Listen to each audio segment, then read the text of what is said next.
Hey, everybody. So glad to be with you here tonight. Yeah, it should be a good conversation. I'm looking forward to it. Haven't been streaming as much lately. I've been tired. I've been traveling. I've been dealing with all kinds of different organizational developments. A lot of really exciting stuff is happening, but I'm glad you're here. I'm going to try to get back in the every night routine. So let's go. Spoken of the American century.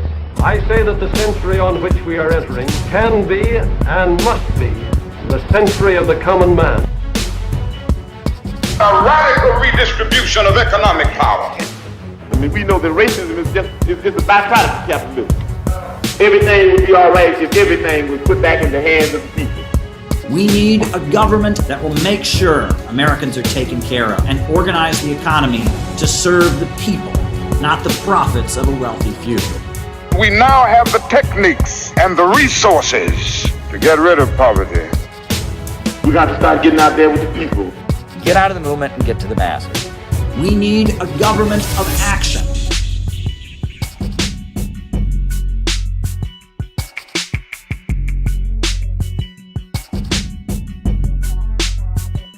Welcome, everybody. So glad that you are all with us here tonight. So the way these work, just like the way they always work, opening remarks followed by a roll call, followed then by a question and answer session.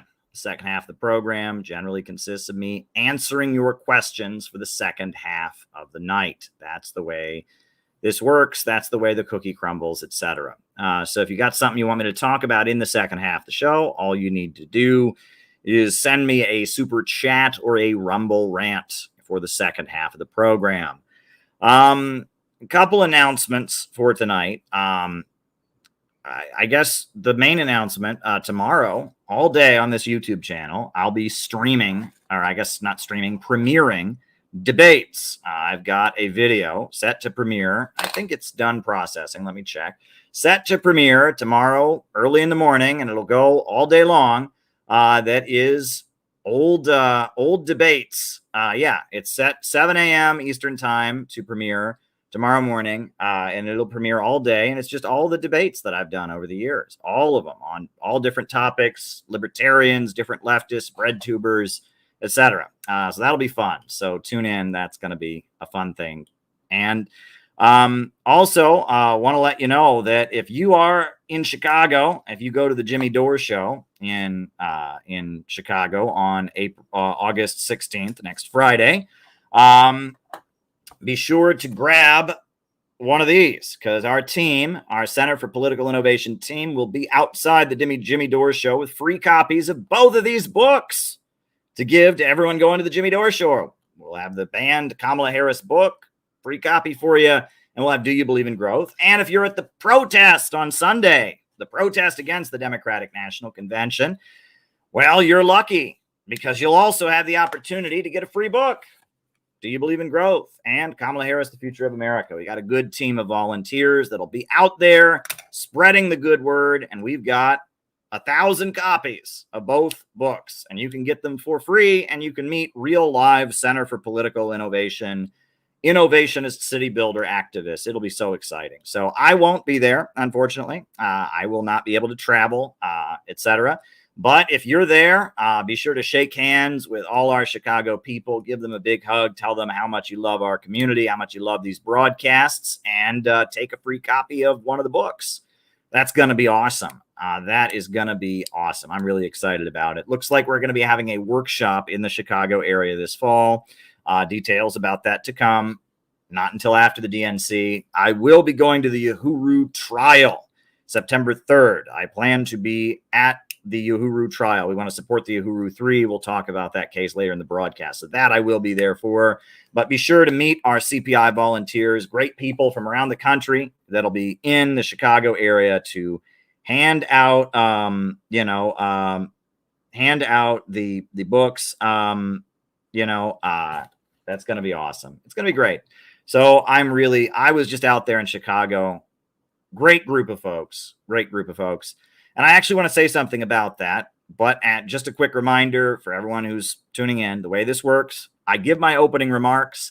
As I give my opening remarks, I am taking note of the super chat or Rumble rant questions that come in. I do the roll call after my opening remarks, and then I answer your super chat and Rumble rant questions for the rest of the night. So if you got something you want me to talk about in the second half of the show, send a super chat. All right, folks.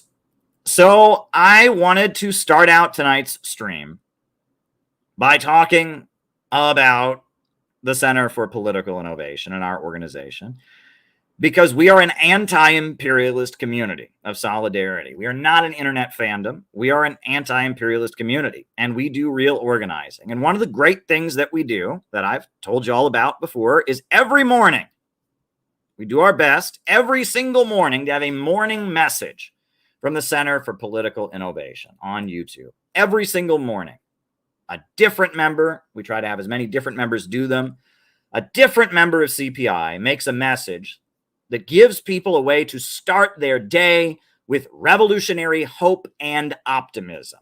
And it is a great method that we have created for holding our community together, for keeping people engaged, for supporting each other, and promoting the message that we really want to have on this channel and in this community, which is optimism, hope. We are not here to tell you to hate anybody.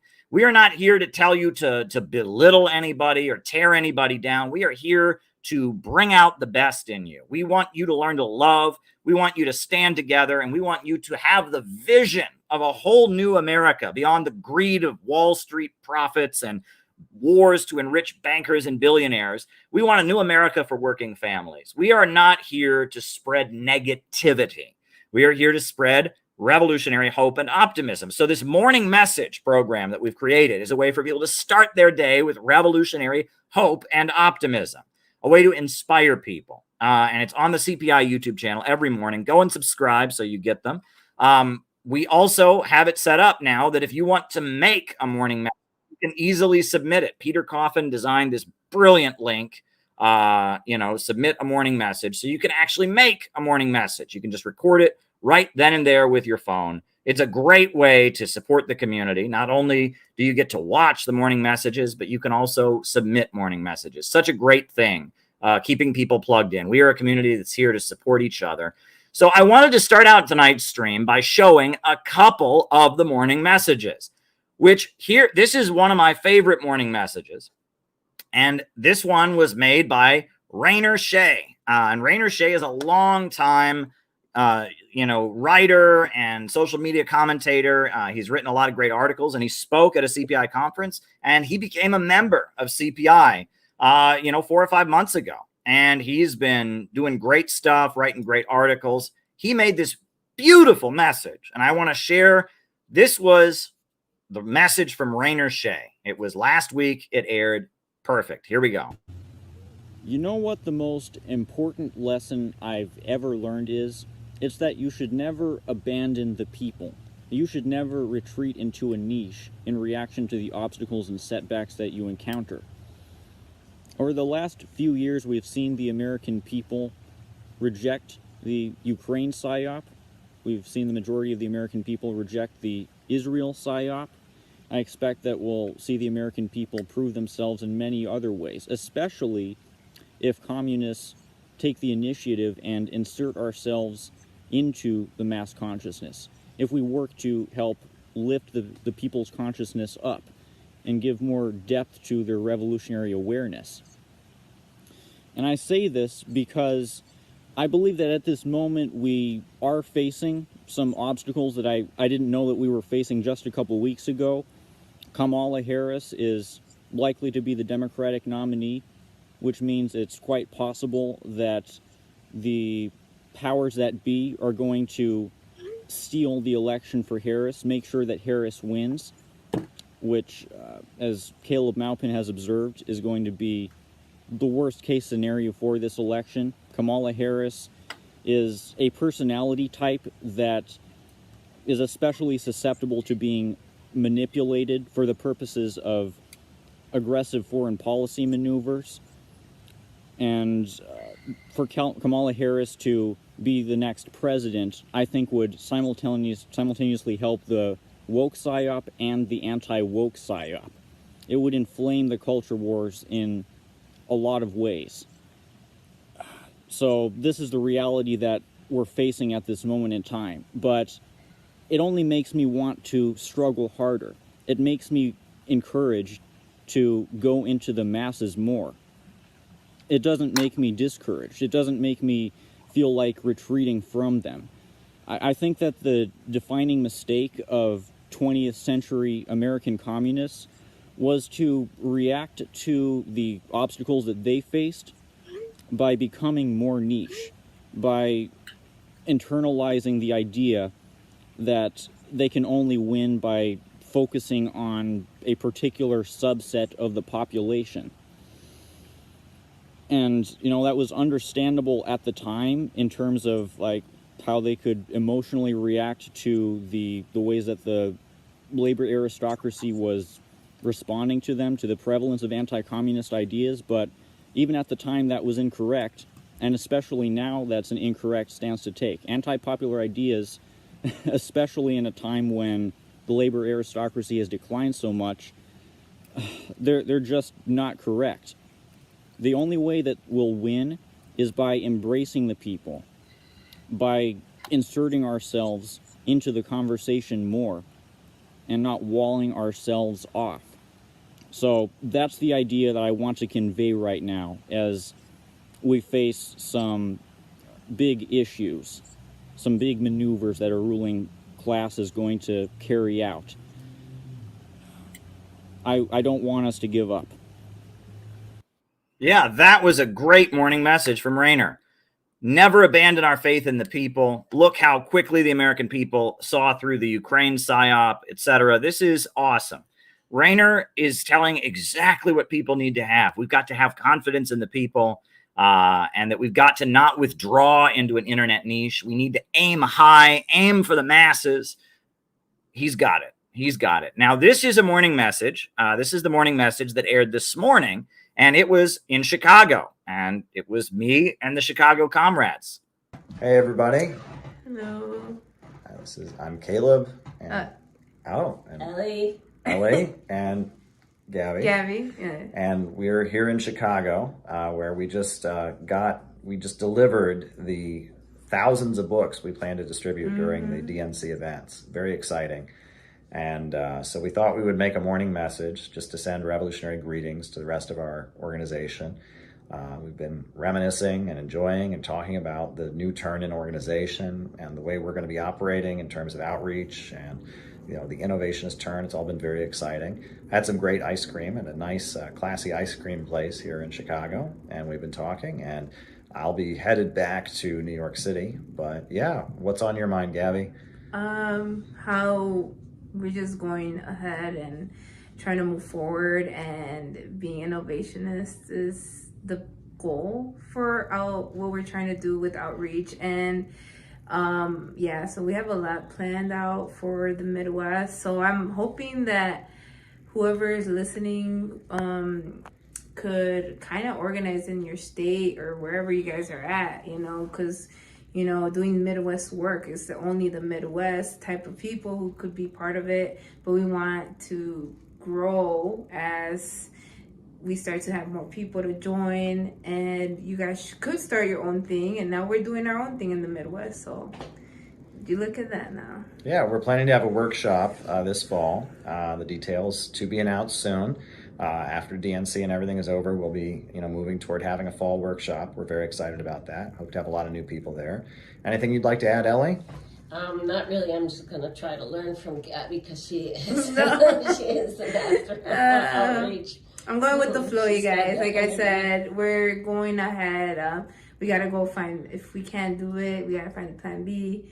Always move forward and don't look back. Just keep doing what we're doing, and we're gonna move ahead. And sometimes it's gonna be a bumpy road, but we got it. All right. Yeah. Very good. Bye. Well, have a great day, everyone. Bye. Have a good one. All right, and that was the message from this morning, right? And every day, every single day, we start one. Every single day, we have a morning message. It's beautiful stuff, and more to come. So yes, I will probably play another morning message later in the broadcast. But the reason that it is so important to do what we are doing the reason that morning messages are so important, the reason that the meetups are so important, the reason that it's so important that we're handing out 1,000 copies of both of these books. We're just handing them out in bulk. 1,000 books is not a small number of books, folks. It was not easy to get them from New York City to Chicago. A lot of loading and unloading and storage lockers and all kinds of stuff, right? There's a reason that it's difficult to get the message out. And the reason that it's so important that what we do is because right now the low-wage police state is coming down on us like you wouldn't believe. I mean, they raided the home of Scott Ritter. He's a longtime anti-imperialist activist. The FBI went to his house, and for 5 hours they scoured his house, seized all of his electronics, his laptop, his computer, his phones, his everything, searched his house in case he was hiding electronics. Unbelievable what they did to Scott Ritter. And I mean, this is what we're up against. And the Uhuru trial starts on September 3rd. And it is so important that we stand together. And that's the most important thing. And maybe later tonight, I'll read to you from our textbook about McCarthyism, and we can talk about the history that no one seems to know or care about. We've got to stand together, right? And if we don't stand together amid the attacks, if we can't stand arm in arm, they're going to come for all of us. And we have a responsibility to build communities of solidarity. That is what we've got to do. And there has been some unbelievable things. We already know about the raid on Scott Ritter's house by the FBI. I saw this. This is beyond me. What exactly did Tulsi Gabbard do to get added to the terror watch list? It came the day. Tulsi Gabbard, former member of Congress, prominent, conservative voice on Fox News, anti-war activist, former U.S. military, lieutenant colonel. Her name was placed on the terrorism watch list. If there's anybody who is not a terrorist, it's Tulsi Gabbard. After she criticized the Biden administration right here on The Angle. Our foreign policy decisions are being made by unelected people in the military-industrial complex who are profiting from us being in a constant state of war, and the national security state that has more power to undermine our freedoms and liberties when we are in a state of war. Kamala Harris does not have the strength to stand up to the military-industrial complex.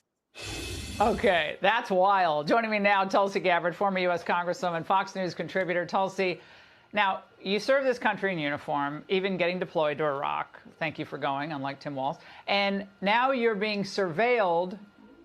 I mean, it's a form of surveillance or hassling and intrusion upon your freedom to move by the government.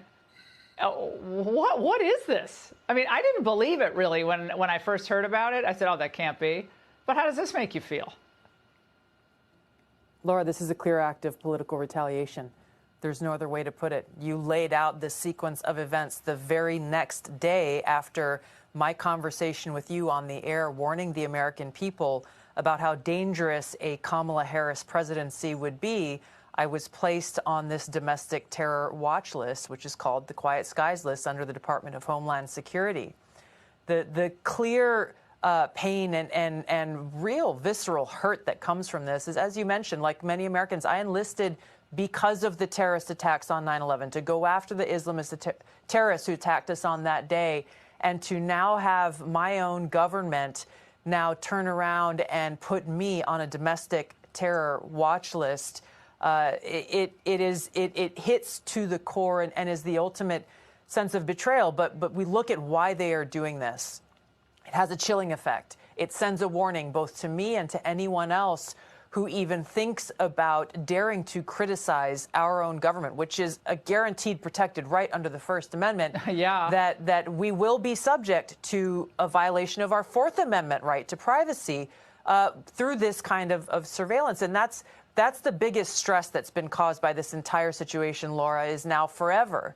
I will always be looking over my shoulder, wondering if and how our government in any of these different agencies is surveilling me, watching me. Are they reading my text messages? Are they listening to my phone calls? Yeah, I was going to say yes, yes, and yes. That's what I would guess.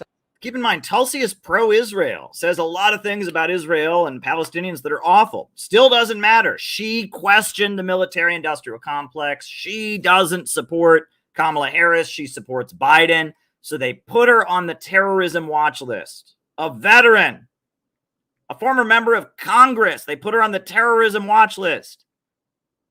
At least. Now, in a letter from whistleblower attorney Tristan Levitt, he writes that the special mission coverage in Ms. Gabbard's case reportedly involves 2 explosive detection canine teams, 1 transportation security analyst in explosives, 1 plainclothes TSA supervisor, and 3 federal air marshals on every flight Ms. Gabbard boards. This is insane. This is insane. This is completely and utterly insane. That every flight that this former member of Congress gets on, they have to go all out to make sure she's not a hijacker or something. Can you believe this? I mean, I'm not laughing, Tulsi, because this is literally like the Soviet Union, China today, North Korea. None of those countries do this. Any totalitarian regime, but Donald Trump's a totalitarian, right? He's the dictator in waiting. Okay. Yeah, this is just, and this is what we know about, and we know about it because of these brave whistleblowers from the Air Marshal Service who are coming forward. What I'm questioning is, what are the things that are happening in our government that I don't know about? How long have they been surveilling me? This is just a recent occurrence. I would not be surprised to know that there are other government agencies who are also being weaponized against political opponents, those who dare to challenge this regime, the Biden-Harris administration. And that's really what it comes down to, and why they have to be stopped. They have we to are be guaranteed defunded. the right to life, liberty, and the pursuit of happiness. I cannot be free, and you pointed to this. Yes, exactly. I cannot be free so long as my government is breathing down my neck and watching my every move. Well, we got to go, but we're going to be following this closely, demanding that this be completely withdrawn, and whoever is responsible for this decision, and there's one person who made the decision, should be fired immediately. But this should never, ever happen in the United States of America. To anyone. Tulsi, no, to anybody. Thank but you. I think this is the tip of the iceberg, and I know Donald Trump is not surprised by any of this. Tulsi, thank you very much. Yeah, just like they banned my book from Amazon, right? My book that talks a lot about Tulsi Gabbard and how she bravely called out Kamala Harris, right? My book. Let me just add that since they banned my book on Kamala Harris on July 22nd, they banned my book, Kamala Harris and the Future of America, from Amazon. And I put it on Lulu, and then Lulu, a few days later stopped processing. So I spoke about it with Jimmy Dore. I spoke about it with Kim Iverson. I spoke about it with InfoWars. I went on every channel, and people started buying it on Gumroad, and you can still buy it down below. I have you can buy the PDF of it on Gumroad. The link is right down below if you want to buy it on Gumroad. And after it exploded, after 7 days of outrage, Amazon restored my book, and now it is selling like crazy, right? It is selling like crazy, folks. I have sold over 2,000 books since they banned my book from Amazon, right? This book that shook the world, Kamala Harris and the Future of America, right? We have sold over 2,000 copies of it because people are tired of this bullshit. They are tired of people suppressing points of view that go against the prevailing establishment. People, and let's be real, this is a straight up fight between the intelligence agencies and a lot of people in our military who see that they are hell-bent on World War III, who see that they are hell-bent on creating some kind of, low-wage totalitarian police state. And because of that, they are pushing back against the Kamala Harris, California, Silicon Valley fascists. And because of that, people are being suppressed. Tulsi Gabbard is put on a terrorism list. Scott Ritter has his home raided. The Uhuru movement are indicted. And because of that, people are being suppressed, and people are tired of this. People are tired of their freedoms being taken away. People are tired of it. But you know who's not tired of it? Tim Walz. In fact, this guy that's now the VP pick of Kamala Harris, he said this is okay. I think we need to push back on this. There's no guarantee to free speech on misinformation or hate speech, and especially around our democracy. Did you hear that? If they decide that what you're saying is misinformation or hateful, you have no free speech, right? He doesn't seem to realize that hate speech or misinformation is a matter of opinion. This is the man who is running for vice president. Kamala Harris is scary enough. We've talked about how evil and scary Kamala is. But this is the vice presidential candidate. Let's hear it one more time again. I think we need to push back on this. There's no guarantee to free speech on misinformation or hate speech, and especially around our democracy. Yes, he believes that if they declare you to be engaging in hate speech or misinformation, that they're allowed to take away your freedom, right? That's what they just said, right? I mean, this is what we are dealing with, folks. This is what we are dealing with. They see that the people of the world are rising up against them. The Palestinians are fighting back against them. The Russians and the Chinese are fighting back against them. The people, the Donbass, have refused to surrender, and now Russia is moving in to protect them. And the people of Yemen have resisted and turned Yemen into a fortress of anti-imperialist resistance, and they're stopping ships to stand with the Palestinians.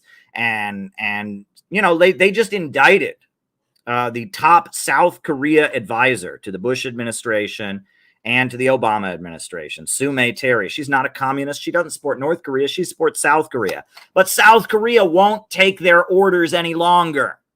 South Korea is being told by the United States to go egg on and go escalate against North Korea and go cut off and stop doing business with Russia. And South Korea said, nah, we ain't going to do that.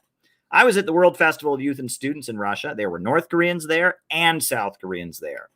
And South Korea, Russia's a good business partner. South Korea tends to align with the United States, but it's not enough. The United States wants to just go all in and escalate against North Korea. And South Korea is just like, nah, we want to de-escalate. No, we're I mean, okay, fine. The USA has been escalating on the Korean Peninsula. So the Biden administration just indicted Sue May Terry, right? This woman, again, look her up. She is not, she is not a communist. She is not an anti-imperialist. She is just a normal pro-imperialist South Korea expert. And if you read the indictment, she's a former CIA officer, for Christ's sakes, right? She's not an anti-imperialist in any conceivable way, but they've indicted her and they've charged her with being a foreign agent of South Korea. And the allegation against her, it's the same law they're using against the Uhuru movement, the Foreign Agents Registration Act, the same thing they used to search Scott Ritter's home.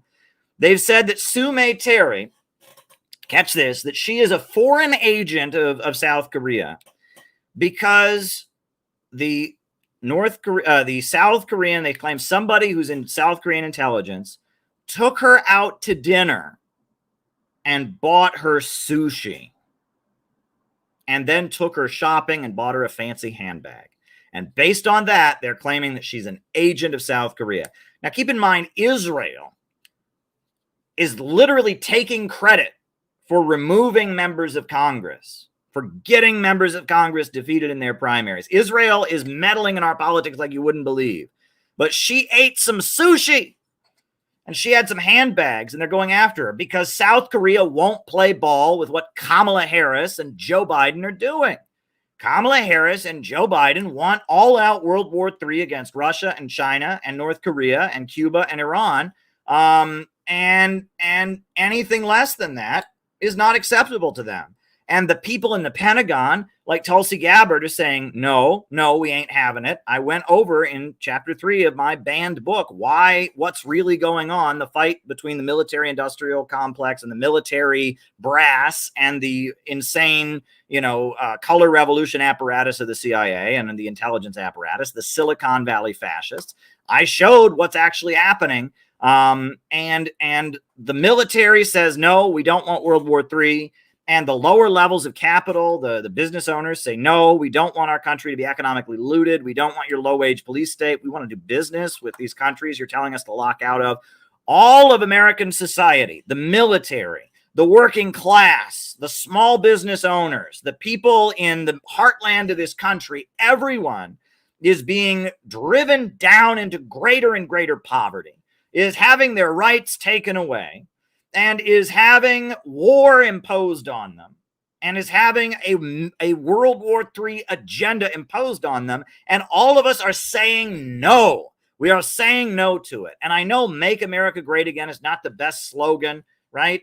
But that's what it means, okay? Whether you believe, that's not how I would put it with my understanding of American history. I wouldn't be saying Make America Great Again. I'd be like Kanye West. I'd say Make America Great, right? I would just leave it at that, right? So that there's no confusion. I don't want to sound like I'm glorifying slavery, but when it really gets down to it, what MAGA means is rejecting the low-wage police state and rejecting World War III. It means we want our lives back. We want to be able to go to the supermarket and not pay out the ass for our groceries. We want to not be forced to go along with another social justice agenda. We want to be able to not have a rainbow flag in our front yard and not have a Black Lives Matter bumper sticker on and not get arrested for it and not feel like we're bad people, right? We want to be able to be, to not be told that it's our job to put a Ukrainian flag in our window and send money to actual Nazis. We want to be able to not have their sickening agenda imposed on us. We want to drink plastic straws again, not these paper straws that get all flimsy, right? We want to be able to, to have roads that are paved. We want to have high speed. We deserve better than this.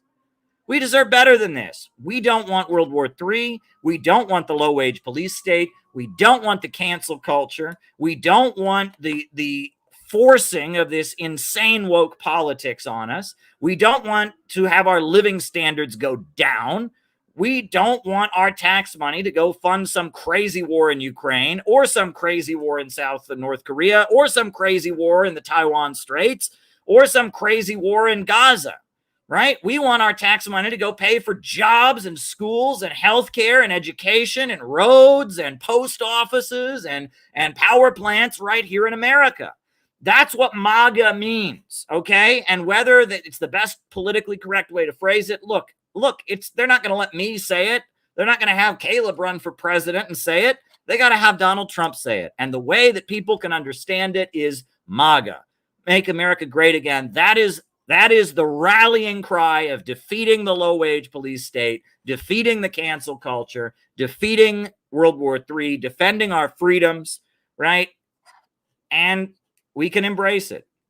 And the fact that Tulsi Gabbard, somebody who made it her mission to expose Kamala Harris and the color revolution apparatus, and despite her bad position on Israel, has spoken up against regime change wars. Let me show you a clip.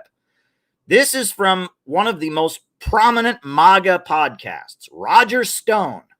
Remember Roger Stone? He's somebody who was very important in the Trump administration. He goes back to the Nixon administration, a very well-respected voice in the MAGA community. He had Trevor Loudon, a columnist for the Epoch Times, on his podcast to talk about Tulsi Gabbard. And Trevor Loudon of the Epoch Times, this is what he said. Really there to promote Russian and North Korean foreign policies. She may not understand that, but she's being used by people like Dennis Kucinich and others to do that. She also has some connections to the Center for Political Innovation, which is a very pro-Russian outfit run by a man called Caleb Maupin, who used to be in the Workers' World Party. She's on the... Did you hear that? Center for Political Innovation. She also has some connections to the Center for Political Innovation, which is a very pro-Russian outfit run by a man called Caleb Maupin, who used to be in the Workers' World Party. I'm just telling you, folks, it's all connected. There's a reason that my book on Kamala Harris talks so much about Tulsi Gabbard and who Tulsi Gabbard is against and who Kamala Harris is for and why Tulsi Gabbard used her limited time on the debate stage to go after Kamala Harris. There's a reason that Kamala Harris on her show, on her podcast about Kamala Harris, she's been basically almost quoting stuff from this book. I've only met Tulsi Gabbard once in my life. It was long before I ever wrote this book, and it was at a public event. I asked her about terrorism, and then I was they were unable to release the video. Even they wouldn't release the video of the event. But I met Kamala Harris once in my life. I'm sorry, I met Tulsi Gabbard once in my life, right? But it appears that they have detected, their intelligence agencies, their deep state has detected that she has read this book. And that's why they banned it. The same week they put her on the terrorism watch list. I'm telling you, folks. This is all connected. The same week that they raided the home of Scott Ritter, who's spoken at CPI conferences, the same week that they pulled my book, the same week they put her on the terrorism watch list. It's all connected. All right. And if you are part of this community, you are at the center of something huge. You are at the center of something huge. And I'm not on here to play you. I'm not on here to talk about who's based and all that. There's a lot of internet, flim-flam men out there. But I'm telling you, we have been on the cutting edge of so much, right? I met with Alexander Dugin in 2018. Before any of these jokers ever met with Alexander Dugin, I met with him. I was talking about patriotic socialism long before anybody else would. And now these people are running up trying to catch up with me. Right? I am the cutting edge. And the reason that people are desperate to try and destroy me and trying to destroy my organization and destroy us is because we are 20 miles ahead of these people. Right? I wrote this book 4 years ago. I told you that they were going to do everything they could to get Kamala Harris in the White House. I told you that Tulsi Gabbard represents the faction in the Pentagon that knows how dangerous she is. I am 100 miles ahead of these jokers. 2,000 people bought this book because they had to ban it from Amazon and people figured it out. I am 200 miles ahead of these jokers, right? And if you have been with us, you have known more than these jokers have known for a long time, right? And we are in the cutting edge. There is an anti-monopoly coalition that is emerging in this country, right? They just arrested. I've been telling you all about the Korean Peninsula and Donald Trump and how that's an opening. That's a wedge that we can jump in. I've been telling you about that. And they just arrested Sume Terry. And North Korea just put out a statement saying that if Donald Trump is reelected, peace talks on the Korean Peninsula will restart. Folks, I am so ahead of these people. All these jealous jokers running to catch up with us have no idea.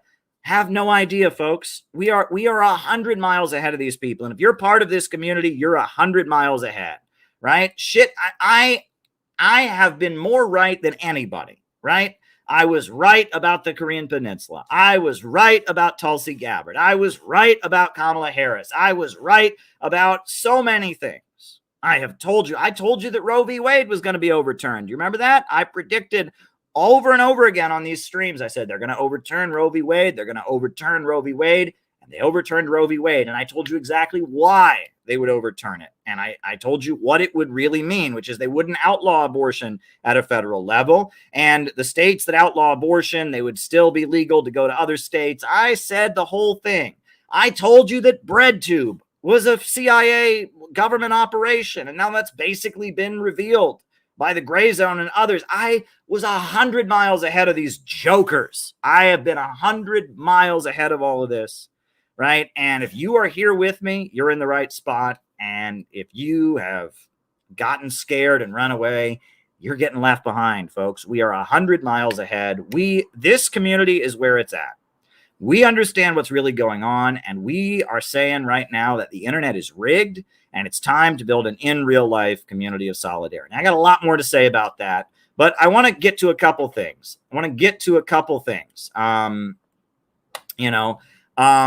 Because I look, a couple things. First of all, right?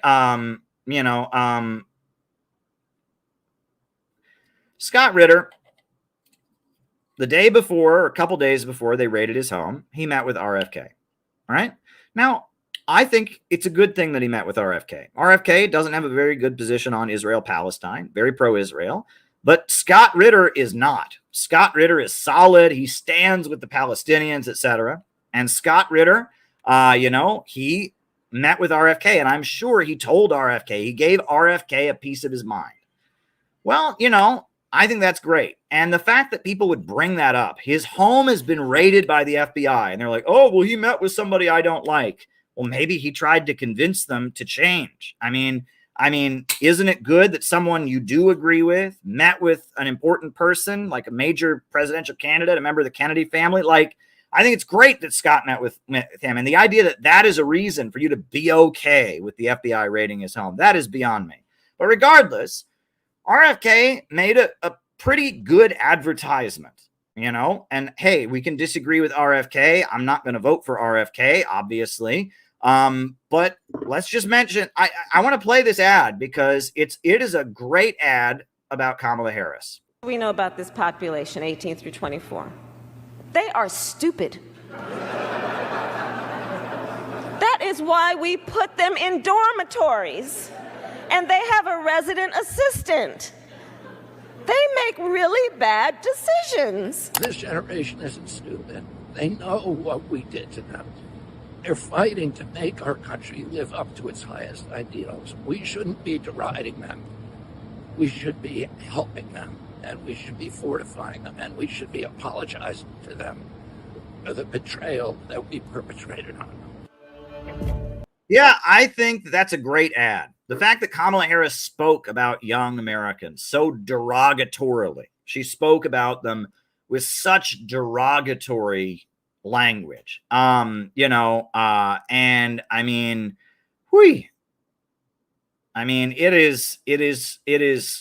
she called young people stupid, right? I mean, how many young people had their lives destroyed because they made some, kind of bad decision. They smoked weed or whatever, and she threw them in jail. I mean, unbelievable. But there's a couple other things I want to say. But we'll get to them. But also, I will say I really did enjoy this sarcastic ad for Kamala Harris that someone made. Hi, Kamala Harris, and your Democrat candidate for president, because Joe Biden finally exposed his senility at the debate. Thanks, Joe. I was selected because I am the ultimate diversity hire. I'm both a woman and a person of color. So if you criticize anything I say, you're both sexist and racist. I may not know the first thing about running the country, but remember, that's a good thing if you're a deep state puppet. I had 4 years under the tutelage of the ultimate deep state puppet, a wonderful mentor, Joe Biden. Joe taught me rule number 1, carefully hide your total incompetence. I take insignificant things and I discuss them as if they're significant. And I believe that exploring the significance of the insignificant is in itself significant. Talking about the significance of the passage of time, right? The significance of the passage of time. So when you think about it, there is great significance to the passage of time, and there is such great significance to the passage of time. Another trick is trying to sound black. I pretend to celebrate Kwanzaa, and in my speeches, I always do my best Barack Obama impression. So hear me when I say, I know Donald Trump's type. And okay, look, maybe my work addressing the root causes of the border crisis were catastrophic, but my knowledge of international politics is truly shocking. The United States shares a very important relationship, which is an alliance with the Republic of North Korea. It is an alliance that is strong and enduring. And just remember, when voting this November, it is important to see what can be, unburdened by what has been. And by what has been, I mean Joe Biden. Yeah. I mean, that's what we're dealing with. That's just the tip. That's just the tip of the iceberg, though. She's beyond just stupid. She is dangerous. She is extremely dangerous. She is the most dangerous presidential candidate in all of American history. This is a woman who will launch World War III if she is elected. And I mean, if we don't stand up, I don't know what to say to people, right? Look, I have said, I will say it again. I wrote an article saying this that you can find on the CPI website. There's an article saying this. There are 3 outcomes that are possible for this election, right? And keep in mind, we can't change what those outcomes are as CPI. We as CPI, number one, we don't campaign for anybody. We're not involved in the American political process.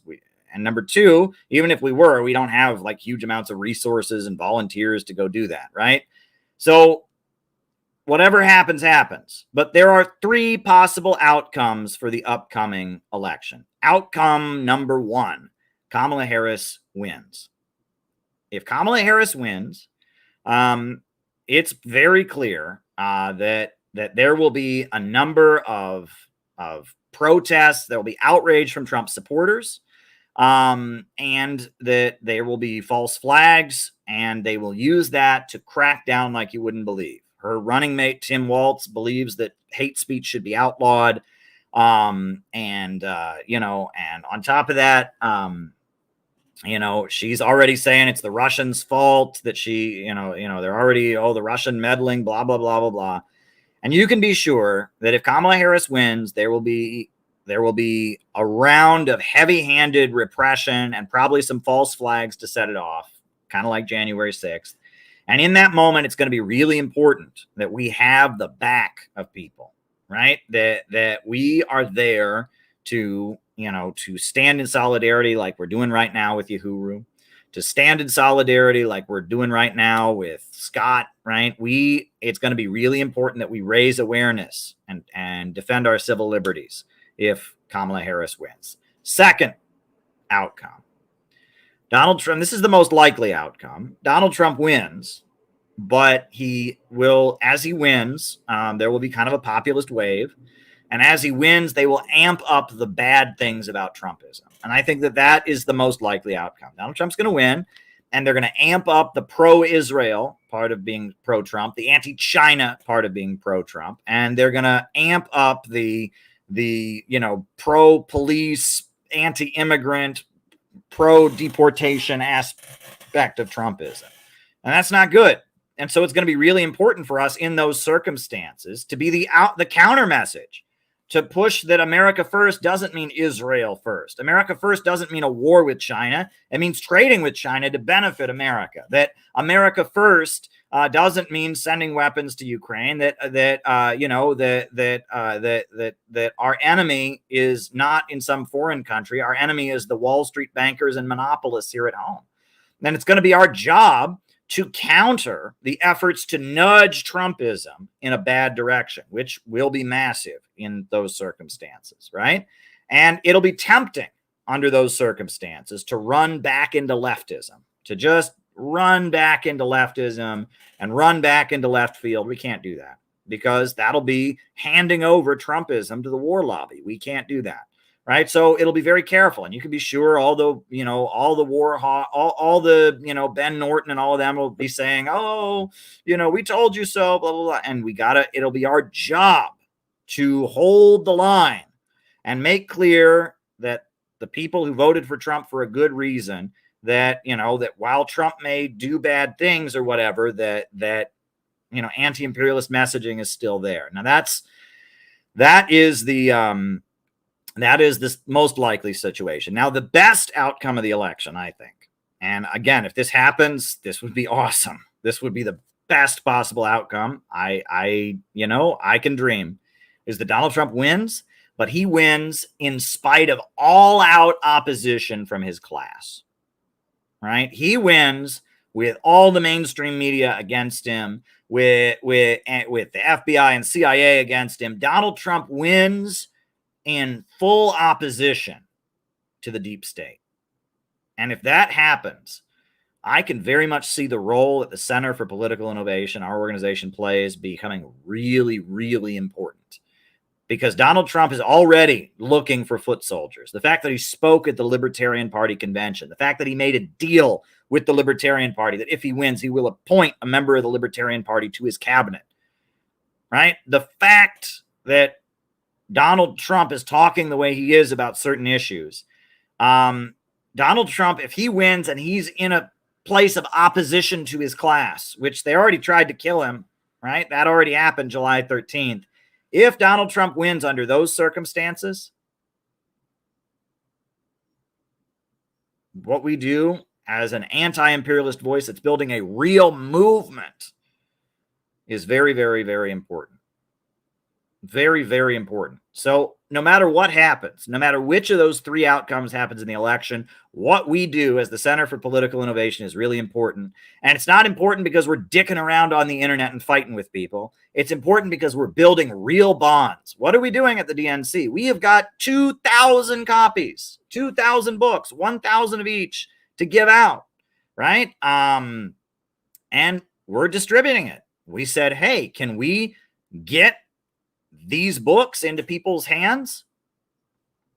And we said, yes, we can, right? Before the Libertarian Party convention was happening, and I had credentials to get in, and Donald Trump was speaking, and I thought, how can I intervene? And so I wrote this booklet. Peter Coffin helped me with it. Shout out to, Carl the Trinket Man who laid it out, and my friend Steve who designed the cover, and we made it. And we printed 1,000 of them, and we raised the money. And my shout out to my friend Peter. We got in Peter's car and we drove to Washington, D.C., and we handed them out. And we distributed 1,000 of them. The Libertarian Party convention was blanketed with this. We did it. We carried out an operation, and the Libertarian Party convention was blanketed with an anti-imperialist, pro-growth, optimistic, innovationist message. We did it. We didn't wait for somebody's permission. We didn't maneuver to try and get our, the votes on the committee to have the referendum to pass the resolution. We just fucking did it. And that's why CPI exists, so that we can do it. We don't wait for anybody. We're not filling out forms. We're not, we're not screwing around. We actually exist to pull off real operations. And this pamphlet was such a success that we thought, hey, why don't we print 1,000 of them for the DNC? So we went and we printed 1,000 of them for the DNC. And then my book got banned from Amazon, and my book started selling like crazy because it was banned from Amazon. It got a lot of attention. So we said, hey, maybe we can print 1,000 copies of this book to distribute at the convention. And so what did we do? We got the money together. We went to the printer and we got them. And now they're in Chicago and they're going to be handed out. That's why CPI exists, to carry out operations. We do it. We do it. And now already this has been distributed in parks in Chicago. People in parks, families going to the park. Shout out to Gabby. Shout out to Ellie. We walked through the parks in Chicago. We left them around. Right? I mean, we're doing it, right? We are not waiting for anyone's permission. We see a job that needs to be done, and we do it. And that's why the Center for Political Innovation exists. And we support each other while we do it. And we lift each other up while we do it. We don't tear people down. We don't denigrate people. We keep an optimistic attitude while we do it. That's the point. That's the point. And, we got people, somebody in New York. I couldn't go to Chicago. Friend of mine in New York, he can go. Bought his plane tickets. He's on his way to Chicago to help out.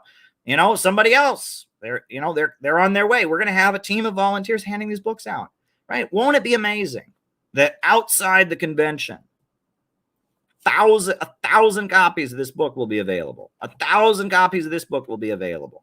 We are changing the conversation, right? I mean, if Tulsi Gabbard is already influenced by us, imagine what's going to happen as a result of the fact that we got 1,000 of these booklets we're distributing. We're not stopping there, right? We're meeting new people and making new contacts. We're going to have a workshop this fall. We're supporting the Uhuru movement. We're about to do a door knocker campaign to hang door knockers to support the Uhuru movement, right? We're doing this for real. And if you want to be part of it, come on board. And if you don't want to be part of it, see ya, right? We are in this for real.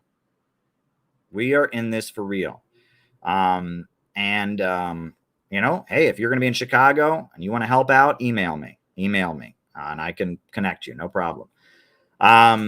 We're in this for real. We got shit to do, right? And I don't have time. I really don't have time to beg for someone else's permission or, try to get a resolution passed by the committee or something. I don't have time for that. I've got a job to do. We're going to get it done. Right. And this is why we have been so harassed and so demonized, because there's a lot of losers who wish that they could have what we have. but they ain't got it. But listen, we have to keep a positive attitude. So I wanted to put on this was a morning message that I made a couple days ago, and I wanted to put it on for you because it talks about a holiday in China, and it talks about the attitude that a revolutionary should have. So while this video is playing, I'm going to get some more water, and then I might read to you some from the textbook. I might read to you the section on McCarthyism, or maybe not. Maybe it'll be a buzzkill. We'll see how I feel. But first, I'm going to put on this this morning message that I did earlier. I see we've got 3 super chats already, so that'll be good. Do we have any Rumble rants? Any Rumble rants? I don't see any Rumble rants, but we got some Rumble rants. We don't have any Rumble rants, but I will answer people's super chats and all of that. So I'm going to put on this morning message that I did about a Chinese holiday. March 5th in China is Lei Feng Day. This is a morning message that I made about Lei Feng Day, and it's got some good music to go with it and everything. Then after that, I'll probably read to you some from the textbook, and we'll go from there. So, all right. Park bench. I'm in New York City, and I decided to make a morning message because there's something that I'd really like all of us to understand. And if our organization is going to expand and grow, it's something we need to come to understand. And I'll try to illustrate it to you in a couple different ways. First of which, March 5th in China is honor or learn from Lei Feng Day. And Lei Feng was a member of the Chinese military, and he died. And when he died, they found his diaries. And they discovered that he had done a huge amount of volunteer work, helping the elderly, rescuing people that were in need. That he was a very, very heroic person who went out of his way to help other people. And he justified everything he did in the name of Mao Zedong thought and Marxism, Leninism, and that his diary was full of him talking about the things he had done, which other people did not know about. Other people didn't know what Lei Feng had done, but he did it with an optimistic spirit and in the name of helping China become a strong socialist country. And no one even knew about it until he died. And so he became kind of the model of what a very dedicated, good communist would be. And, when he died, he got into a truck accident. His truck hit a telephone pole. He died, and they found his diary, and they discovered what a great communist he had been. And he became kind of the model. And every year on March 5th in China, the kids go and clean up the parks, and they do volunteer work, and they sing a song in honor of Lei Feng. And that kind of points to something that I've been trying to get people to understand, which is that, the dead are still speaking. They're still speaking through their deeds. And that, when you die, you will inevitably die. When you die, after you die, there probably will be some kind of memorial service. And at that memorial service, people are going to talk about what you did. And they're not going to talk about awards that you won, and they're not going to talk about great laurels that were poured on you. They're going to talk about what you meant to them as an individual person. What difference you made in their life, times you were there for them that made a difference, things that you did in the community, the connections that you had, the spiritual love that you had. And they're going to talk about how you worked to make the world a better place. And that is what will live on when you die. And Lei Feng, his deeds lived on. The fact that he'd helped so many people, the fact that he'd done so much to help China, and he'd done it with this selfless communist spirit, that's why he's honored. And that, in the communist movement, they talk about being a real Jimmy Higgins. William Z. Foster wrote about Jimmy Higgins as kind of the model of what, somebody who works very, very hard out of love for their community. And I try to highlight the great communists that I look up to.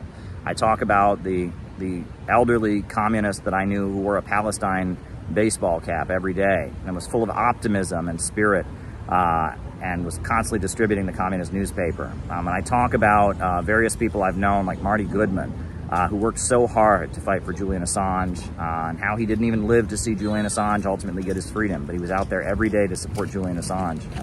And that is what will live on. you know, after your death. In this world, what will live on is the love that you show, the passion and the dedication and the selflessness that you give to this cause. And, you know, the Center for Political Innovation exists able to, you know, help people find that love, that community, help people learn to serve each other and help each other. That's why our organization exists, and that's why we're facilitating it. And if you want to find some of that love and some of that value that you will not get from some internet fandom, that only comes through being in a group and connecting with other people, if you want to find some of that, that's what our organization is here for. So I thought I'd play the Lei Feng song in China in honor of Lei Feng. And I want you to think about, you know, how the dead are still speaking, the dead are still with us, and how you will speak after you pass. You know, how you will leave an imprint on this world through the love that you show and through the dedication and sacrifice that you can give toward making a better world.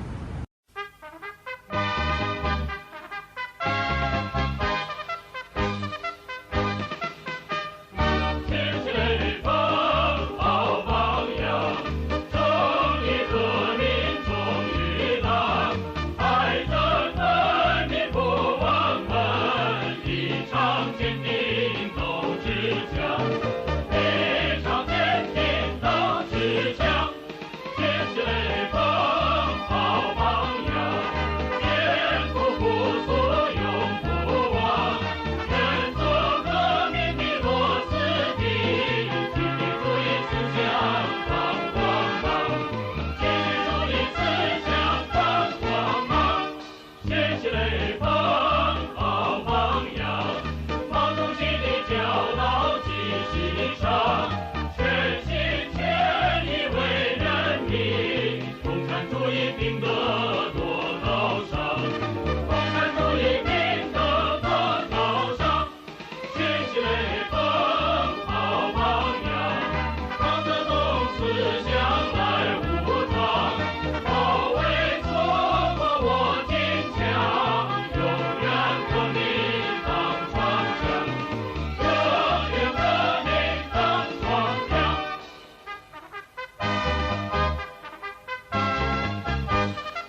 Yep.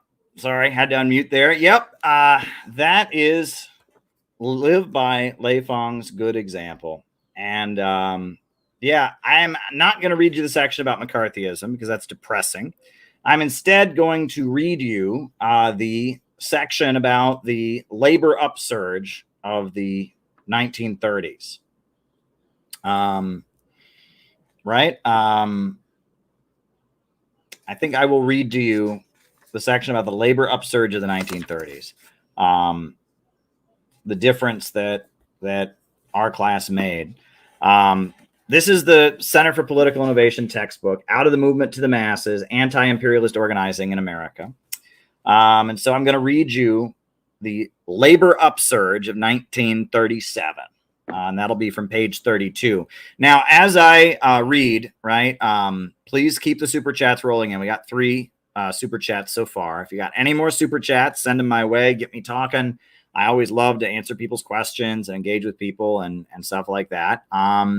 Yeah, so we'll do our roll call after I read this section about the labor upsurge of 1937, a moment where communists in America made a really big difference in improving people's lives. And then after that, it's all me answering your questions. So we'll go from there. All right. This is on page 32, the labor upsurge of 1937. When John L. Lewis, the leader of the Miners' Union, led his allies in the Committee for Industrial Organization to walk out of the American Federation of Labor Convention, this created an opening for the Communist Party's network of labor organizers, all of whom had been taught and mentored by William Z. Foster. The new labor federation was called the Congress of Industrial Organizations, and it began hiring communists as full-time organizers. The CIO, unlike the AFL, had no ban on communists. In the 1936 presidential election marked the peak of Roosevelt's Bonapartist rhetoric. In his famous Madison Square Garden speech, he proclaimed he welcomed their hatred, referring to Wall Street's opposition to him. Roosevelt condemned war profiteers, sweatshop factory owners, and others who enriched themselves as Americans starved. And he emphasized, "We have just begun to fight," with his reforms to improve working people's lives. In that speech, Roosevelt referred to the fact that many factory owners were saying that if he won, there would be layoffs. Quote, "The employers and politicians and publishers who talk most loudly of class antagonism and destruction of the American system now undermine that system by this attempt to coerce the votes of wage earners in this country. It is the 1936 version of the old threat to close down the factory or the office if a particular candidate does not win. It is an old strategy of tyrants to delude their victims into fighting their battles for them. Every message in a pay envelope, even if it is truth, is a command to vote according to the will of the employer. But this is propaganda. This propaganda is worse. It is deceit." When Roosevelt won the 1936 election, the factory owners made good on their threats and started laying off workers, blaming Roosevelt's heavy taxation of corporate profits. In Akron, Ohio, rubber workers responded to the threat of layoffs by occupying their factory. Seizing their plant in a sit-down strike forced the boss to give in and let the workers keep their jobs. In the final days of 1936, the Flint sit-down strike in Michigan began. Thousands and thousands of workers piled into the city, setting up an encampment to support the workers inside the General Motors plant who sat down in response to the threat of layoffs. The book Labor's Giant Step by Art Priest describes how a direct clash came on January 12th. The company had shut off the heat in an attempt to freeze out the sit-downers in Fisher Body Plant 2. Soon after the plant announced that there would be no more food allowed to enter the plant for the strikers, the cops blocked off the entrance and knocked down a ladder to a window through which supplies were being shipped. A body of pickets stormed the entrance and carrying coffee and bread to the sit-down strikers. Tear gas was fired into the plant. Police sent volleys of buckshot through the windows. The strikers fought back with everything from hurled nuts and bolts to soda pop bottles. A 3-hour battle ensued. During the course of the struggle, the strikers captured the sheriff's car and 3 police cruisers. When the police reformed ranks at midnight to make a new attack, the strikers brought into play their secret weapon, a plant fire hose that soaked the police with freezing water and drove them back to the other side of the bridge leading to the plant gates. Lewis, the first president of the newly formed CIO and leader of the miners' union, confronted the governor of Michigan about his plans to clear the plant with soldiers. He told the governor, as quoted in Labor's Untold Story by Richard O. Boyer and Herbert Moraes, "I shall personally enter the General Motors plant Chevrolet number 4. I shall order the men to disregard your orders and stand fast. I shall then walk to the largest window of the plant, open it and divest myself from the outer raiment, remove my shirt and bare my bosom. Then, when you order those troops to fire, mine will be the first breast that they will strike." After consulting Roosevelt, Governor Murphy ordered National Guard troops in Flint, Michigan to point their machine guns away from the factory. The military was protecting the striking workers and would not be used to clear them out. On February 11th, General Motors signed a 6-month agreement with the union, and the workers walked out of the plant victorious, greeted by a crowd of thousands of supporters. The single black worker employed in the plant, who had stayed inside throughout the sit-down strike occupation, carried the American flag. The year of 1937 became known as the sit-down strike wave, with the CIO expanding across the country in a ripple of workplace occupations. Art Price writes, "It was an inspiring victory to all American labor in 1937. The floodgates of class struggle were opened. The cry, 'sit down,' echoed from one end of the land to the other. 1 month after the end of General Motors' strike, some 193,000 workers engaged in 247 sit-downs. Nearly 500,000 took up this weapon before 1937 ended. The number of strikes went from 2,172 in 1936 to 4,474 in 1937. And 1,861,000 workers were involved. This is the way the CIO was built and consolidated. The leaders of the Flint sit-down strike were the students of William Z. Foster. The founders of the UAW, such as Wyndham Mortimer, Homer Martin, and Bill McKay, were either card-carrying communists or individuals who had worked very closely with the party. Walter Reuther, the social democrat who eventually emerged to become the UAW boss for the following decade, pandered to communists pretty hard during the 1930s. He visited the Soviet Union and worked briefly in a Soviet auto plant as a political statement. He praised Stalin in his speeches. He eventually became an anti-communist in the post-war years, but in the 1930s, the UAW and the CIO were part of Roosevelt's anti-fascist coalition, and that coalition included the communists as welcome and respected friends. Roosevelt more or less encouraged the sit-down strike wave, seeing it as an opportunity to protect himself from the National Association of Manufacturers, many of whom openly admired fascism and sought his overthrow. Roosevelt passed Social Security and the Fair Labor Standards Act, ensuring more protections for working families and the unemployed. The National Association of Manufacturers began distributing a pamphlet called "Join the CIO and Help Build a Soviet America."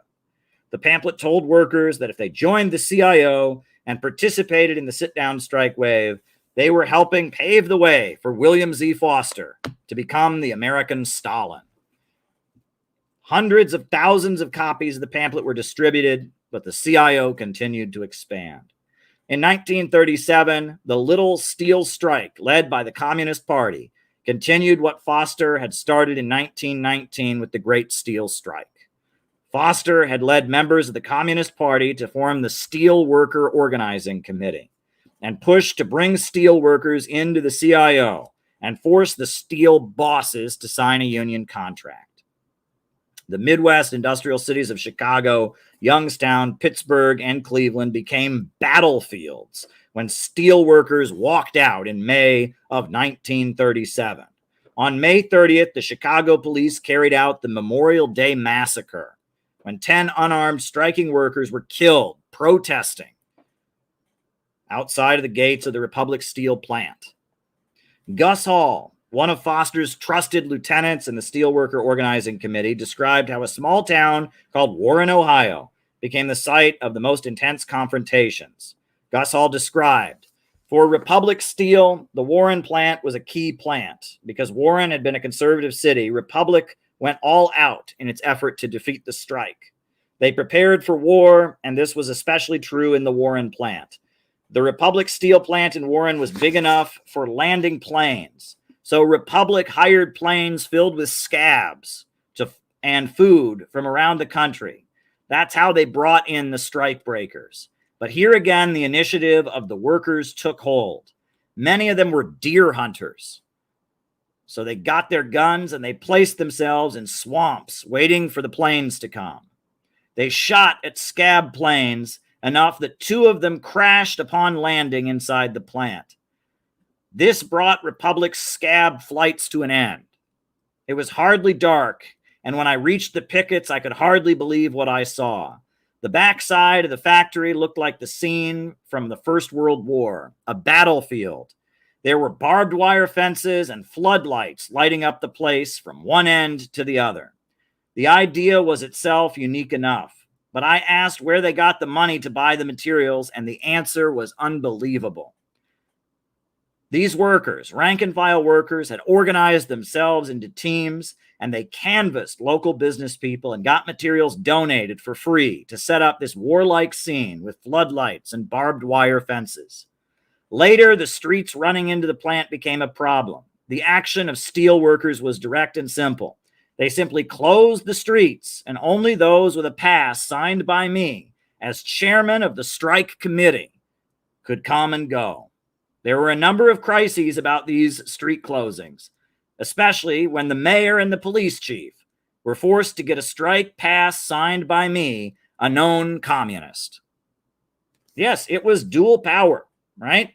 This is what strategic equilibrium looks like. There were so many divisions in the ruling class. There were so many divisions in the ruling class that there was an economic crisis, and a big section of the capitalist class wanted fascism. And so Roosevelt and his faction, in order to protect themselves from the threat of fascism, they had to let the Communist Party blossom.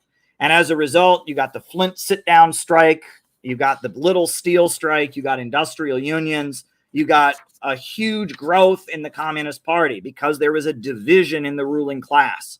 And this is what we need to understand. Right now in the United States, we are still in what they call the strategic defensive. That's what we are living in right now. Right? Right? Okay. Right? Right?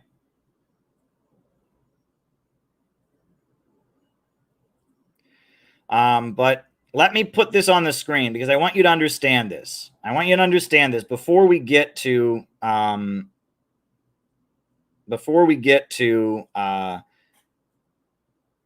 next part. I want you to understand the period we're living in, and I just want to put this on the screen for you all. Right? I have broken this down for you all before, but it's really important to understand because of the period that we're living in and how confusing everything is, and I want you to understand this graphic. So let me just find the graphic. Here we go. All right, let me put it on the screen, right? Because I want you to understand what we're trying to do. So hold on.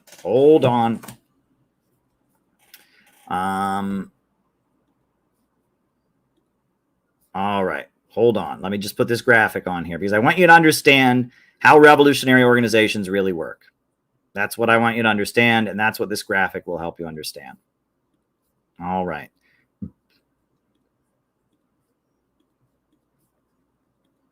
All right. There are three stages in which a revolutionary organization operates.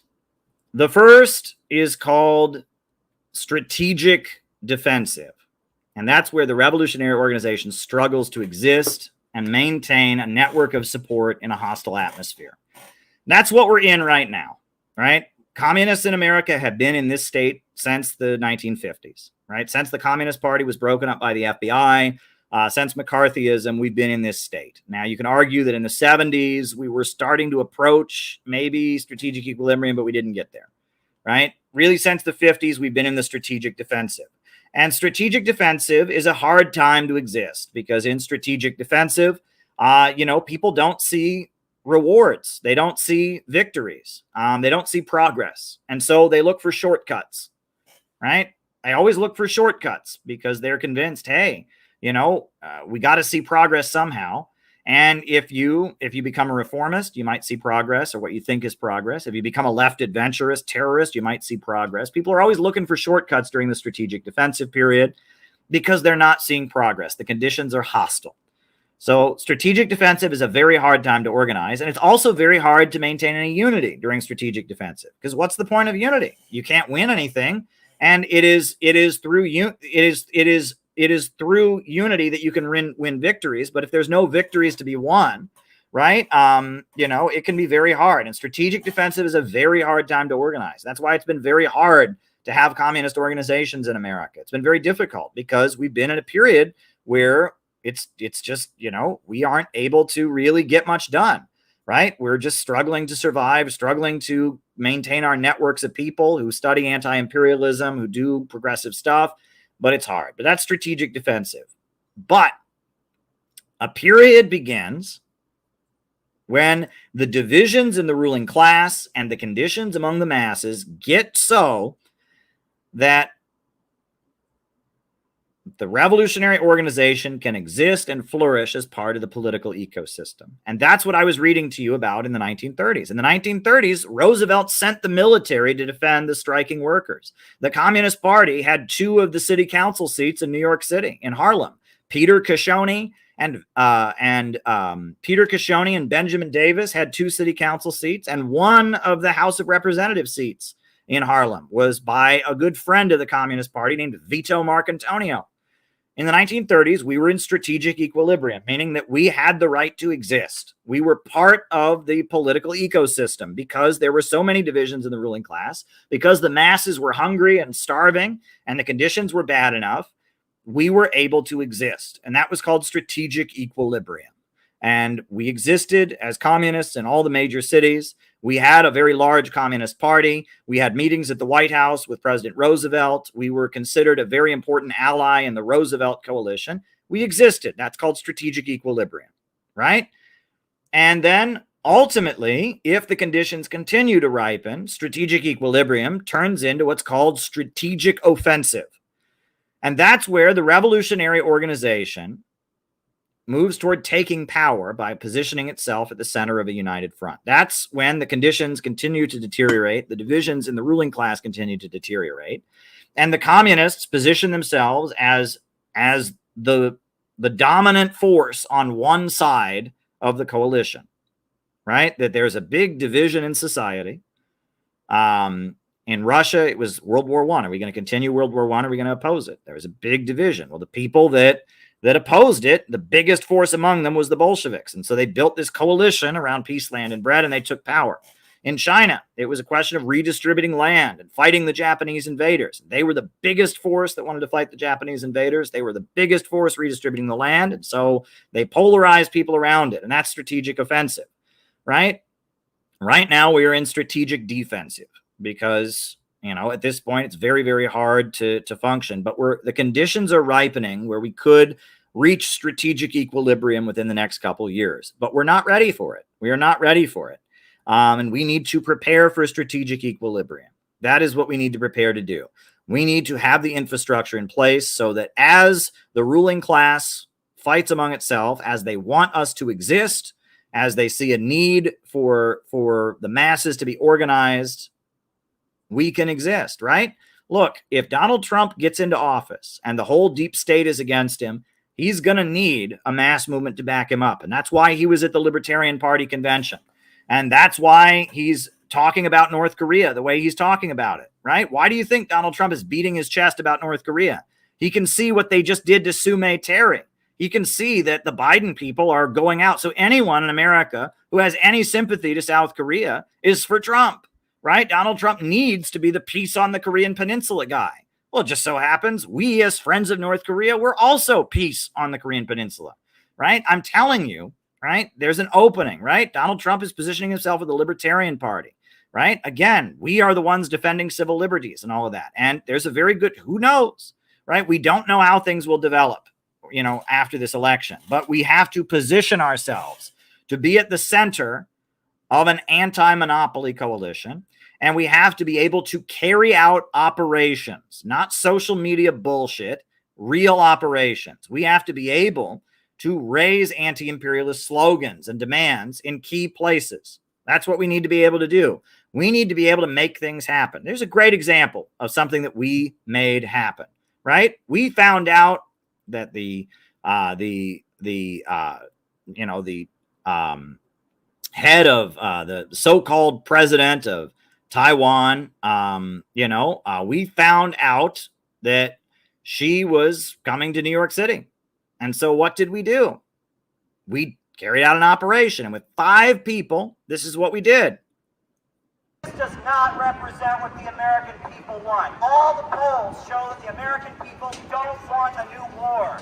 The American people are sick and tired of our money being wasted on bombs and weapons and destruction, provoking a war with China, provoking a war with Russia, while our trains are derailing, people in the United States are suffering, our water's not being purified, our railroads are falling apart, our power grids are falling apart, and yet we pour more and more weapons and money into some stupid confrontation with China.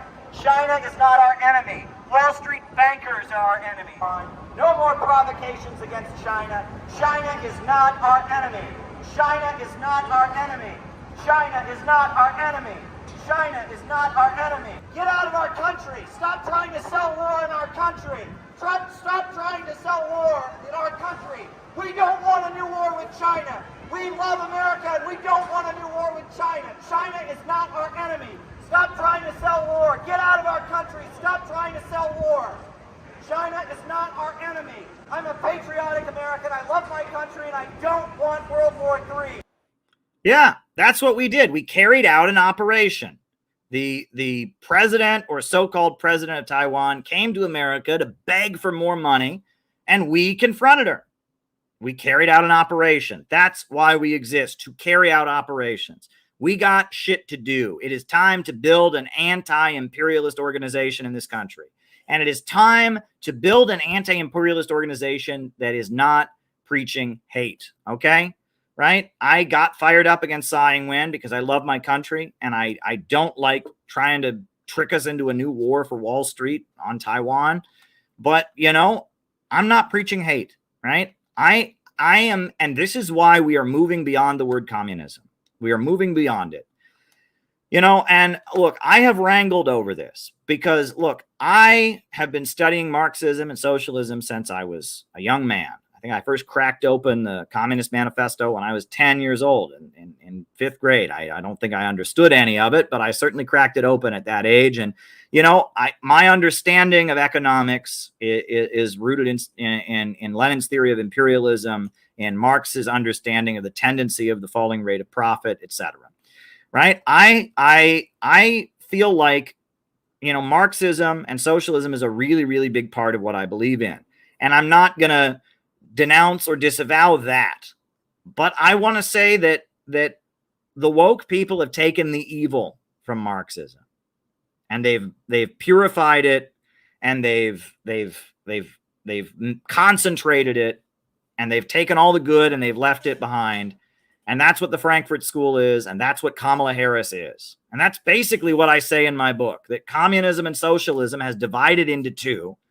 And Kamala Harris is the bad of communism. Imagine that communism got cut in two, and there was the good side and the bad side. Kamala Harris is the bad side. There was always an evil side to communism, right? What do you think the Cultural Revolution was? What do you think the Moscow trials were? What do you think the guillotine in the French Revolution was? There's always been a destructive edge to Marxism. It attached itself to libidinal release and rage and vengeance, and it made sense coming out of feudalism. There's a whole, it understands that. And what has happened over the course of the 20th century and the 21st century is that the communist governments have broken with that. And they have adopted an ideology that's about construction and building. Whereas the Western imperialists and the CIA, they have taken the bad, the destructive impulse, the desire to rebel, the feelings of alienation, and they've taken that side of Marxism and concentrated it and made it their main tool for spreading chaos around the world. George Soros isn't a Marxist. George Soros destroys countries. Stalin and Mao built their countries up into being superpowers. George Soros isn't a communist. George Soros spreads chaos. Stalin and Mao and Fidel Castro and Hugo Chavez and Maduro, they built up their countries. They built development, right? There are two souls of socialism. One side of socialism is an economic theory about human beings trying to get to a higher plane and a higher mode of production, trying to raise productive forces, trying to create a world of wealth and abundance without inequality. And the other is a drive for vengeance and chaos and rebellion and destruction.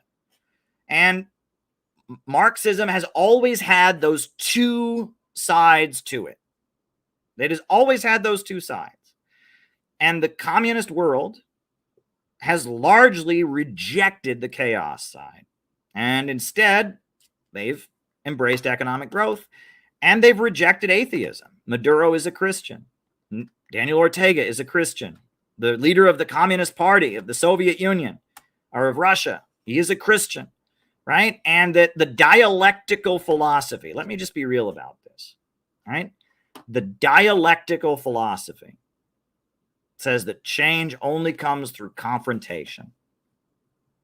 And that's wrong, right? The dialectical philosophy says that the only way we can change is by fighting, right? And you look at old communists that you know, and how bitter they are and how run down, because it destroys a person psychologically. To have your whole belief system believed on the only way things change is you just got to fight everybody. You got to fight all the time. You just got to tear other people down. You got to fight. I mean, it's just not a way a human can live. A human needs love. A human needs kindness. A human needs affection. A human needs restoration. And if you look at the way a lot of the stupid communists nowadays, these young kids who are discovering communism and all of that, the way they operate, they don't want to reconcile with anybody. They don't want to make peace. They just want to fight everybody because they believe in the dialectic, right? They believe that change only comes through confrontation. And they don't believe in spirituality. It's dialectical materialism, the belief that all that exists is matter, and that matter is constantly in a state of confrontation. That is a toxic philosophy. And it made sense that Karl Marx believed it in his time for his own reasons. But the communist world largely breaks with that. In China, they promote Confucius. Confucius was all about filial piety, was all about admiring and having respect for those in authority above you, and having peace and having people fill particular roles. Right? In Venezuela and in Nicaragua, they're Christians. And in the Arab world, most of the Marxists and socialists are Muslims. It's Ba'athist Arab socialism or the Islamic revolutionary Shia tradition. Right? The dialectical philosophy will destroy you psychologically. I am being real with you. The dialectical philosophy that says change can only come through fighting.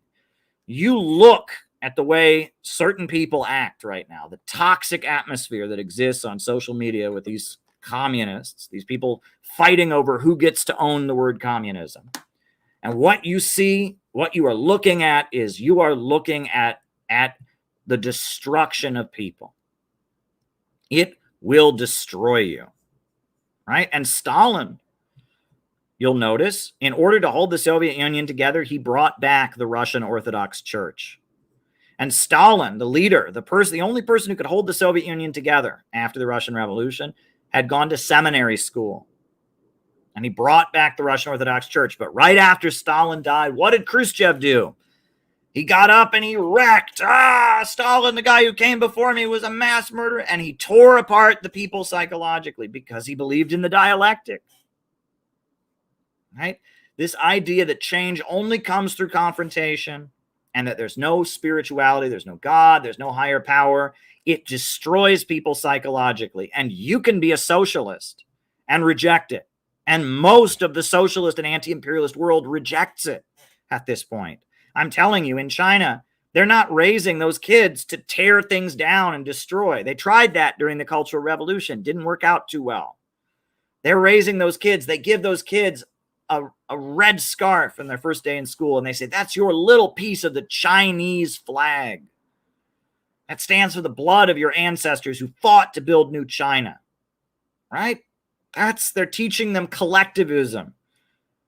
They're teaching them loyalty to each other. They're teaching them to be part of a group, the collective mind. That's what they're teaching them. Right? There's a reason Gennady Zhuganov is a Christian and believes in Christianity. Right? Right? I think there's a video. There's a video, I think, of Zhuganov, the leader of the Russian Communist Party, talking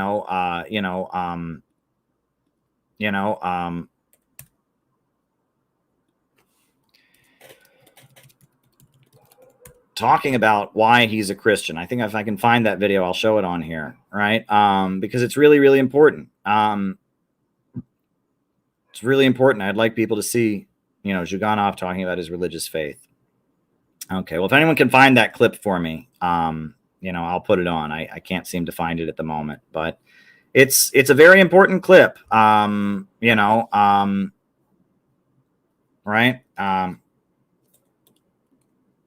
Gennady Zhuganov, right? Talking about his Christianity. It's a very powerful clip, and if I can find it, I will put it on. But I'm just telling you that the communist world has largely moved away from a dialectical movement, a movement that says change comes through confrontation. And if anything, we all desperately need to be learning. We need to be learning how to love and how to restore and how to live for the sake of others and how to have compassion and kindness, right? We all need to be learning to do that. And it's not easy at all, right? It's not easy at all.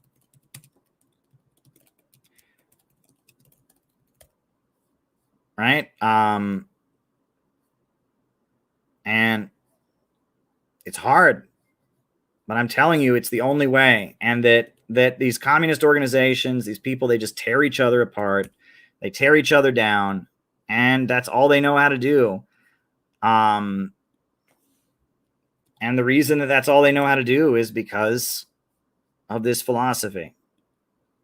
And that we have to offer people something different. We have to offer people something different. And that the communist world has largely moved away from that way of being. Right? The idea that everything has to be a confrontation. And,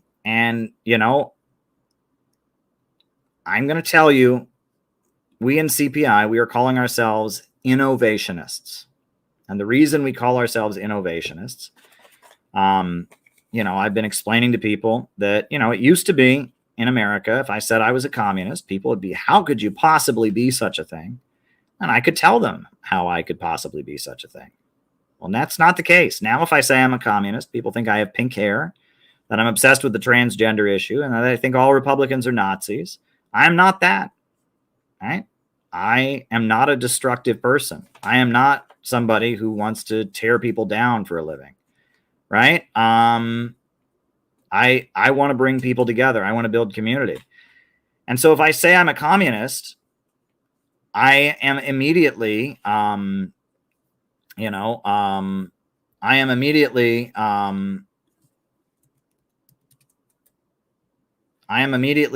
saying I'm something.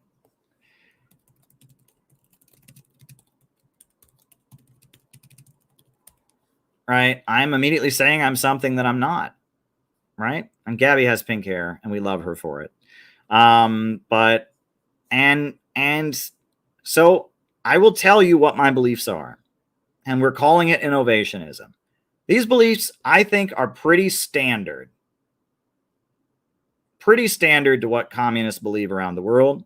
Take it or leave it. This is what I believe. Number one, I believe that human beings are unlike any other species. Ants have been building their ant farms the same way for thousands of years. Beavers have been making their beaver dams the same way for thousands of years. But in just 7,000 or 8,000 years, human beings have gone from hunter-gatherers in the woods to space travel and iPhones and artificial intelligence and 3D printers. And that points to what makes human beings unique. Frederick Engels said, man does not just interact with the environment. He forces the environment to serve him. He masters it.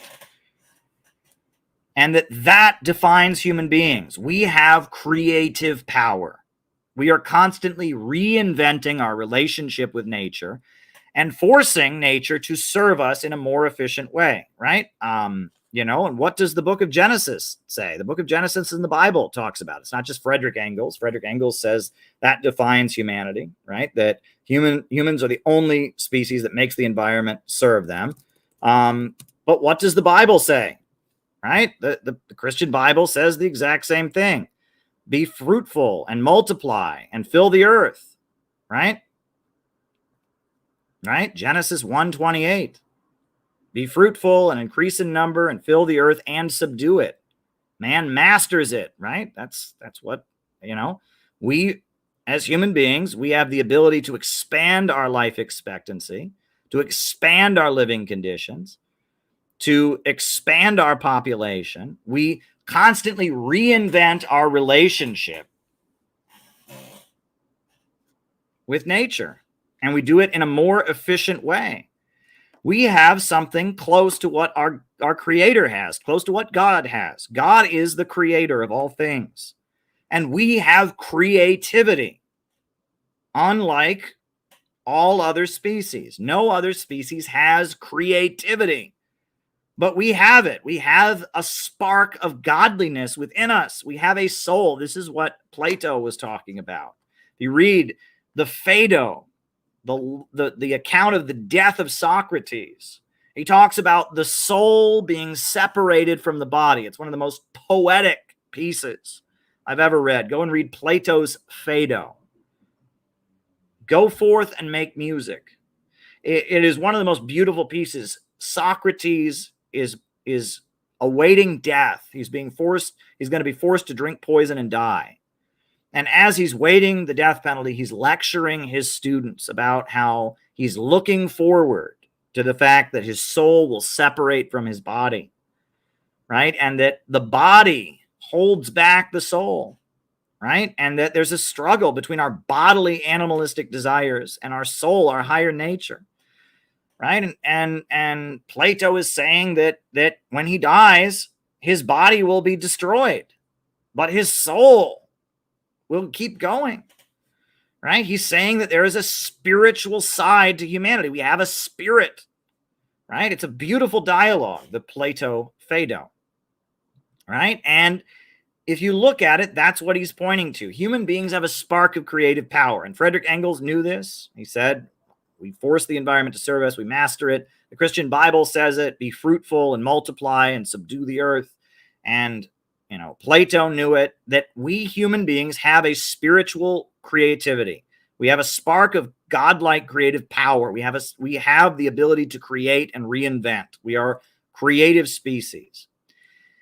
And that we are constantly moving toward a higher plane of existence, from hunter-gatherer civilization to slavery, to feudalism, to capitalism. And that every time our creativity reaches a new stage, it often exceeds the narrow limits of the old system, right? That our creative power soon expands beyond the limits of that old system. Hunter-gatherer civilization was great for thousands of years, but we got too good at it. We got so good at hunting and gathering. There was a shortage of animals to hunt. There was a shortage of fruits and nuts. And we were forced to adopt a higher mode of production to get over that limit. Our creativity, our human brilliance, our godlike creative power had expanded beyond the narrow limits of hunter-gatherer civilization. We were too good at hunting and gathering, so we had to invent a higher mode of production, right? And feudalism, very similar situation. The Silk Road from Asia, bringing in all the great discoveries of Chinese civilization, and the printing press that was brought in, and the great discoveries of the Americas and the rounding of the Cape. And I mean, it got to the point that our creative ability couldn't fit in the narrow confines of feudalism anymore. So capitalism emerged from feudalism, and we had the American Revolution and the French Revolution and the English Civil War, and we had all these great revolutions because our creativity, our godlike creative power, that spark of brilliance that God gave us, could not be restrained any longer. It was being held back, so we had to have capitalism. And capitalism was a great advance over feudalism.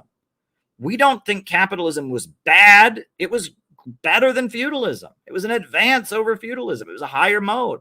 But now, capitalism has gotten to the point that it is also holding back our creative power, right? In capitalism, your only value as a worker is your ability to sell your labor power to a boss. And we've gotten so good at producing things, and we've gotten so good at labor-saving technology, we don't need workers anymore at the assembly line. And because workers create all value, the rate of profit that the capitalists make is constantly going down. And the worker can't afford to buy back the products. And they're so good at churning out products, but they need fewer and fewer of us to make them. And there's a crisis of overproduction, the tendency of the falling rate of profit. There's a value crisis because the worker is the source of all wealth. Human labor creates all wealth, and less human labor involved in production means less and less value being created, means an economic crisis, a value crisis. And this isn't rational. Self-driving cars should be a great thing. But in our society, self-driving cars lead to mass unemployment. They're terrified. Self-driving cars is hanging over our economy as a curse. This is not rational. And so we must strive to reach a higher mode of production. We've got to have a society where the banks and the factories and the industries and the centers of economic power are rationally organized so that growth is no longer restrained. We need rational control over the means of production. That is Marxism. That is what I take from Marxism. I don't take the godlessness. I don't take the rebellion. I don't take the destructiveness. I take the understanding and the celebration of human creative power. That's what it means to me to be a Marxist. That's what I take from Marx. And I take Lenin and his understanding of imperialism, of how the big monopolies in Western countries are holding back development around the world, keeping the world poor, and how the socialist revolutions of the 20th century were countries around the world that have been kept poor, breaking free from that system so they can raise their people up. And as they broke free, they had a rationally planned economy. They had an economy where the banks and the factories and the industries are organized to serve public good. They had planned economics. And that's why, as we face this big economic crisis created by technology in the West, China just keeps speeding forward because profits are not in command in China. The 5-year economic plans are in command. And that's why countries around the world that are rising up from poverty have had such great strive. That's why the Soviet Union invented space travel and raised millions up from poverty.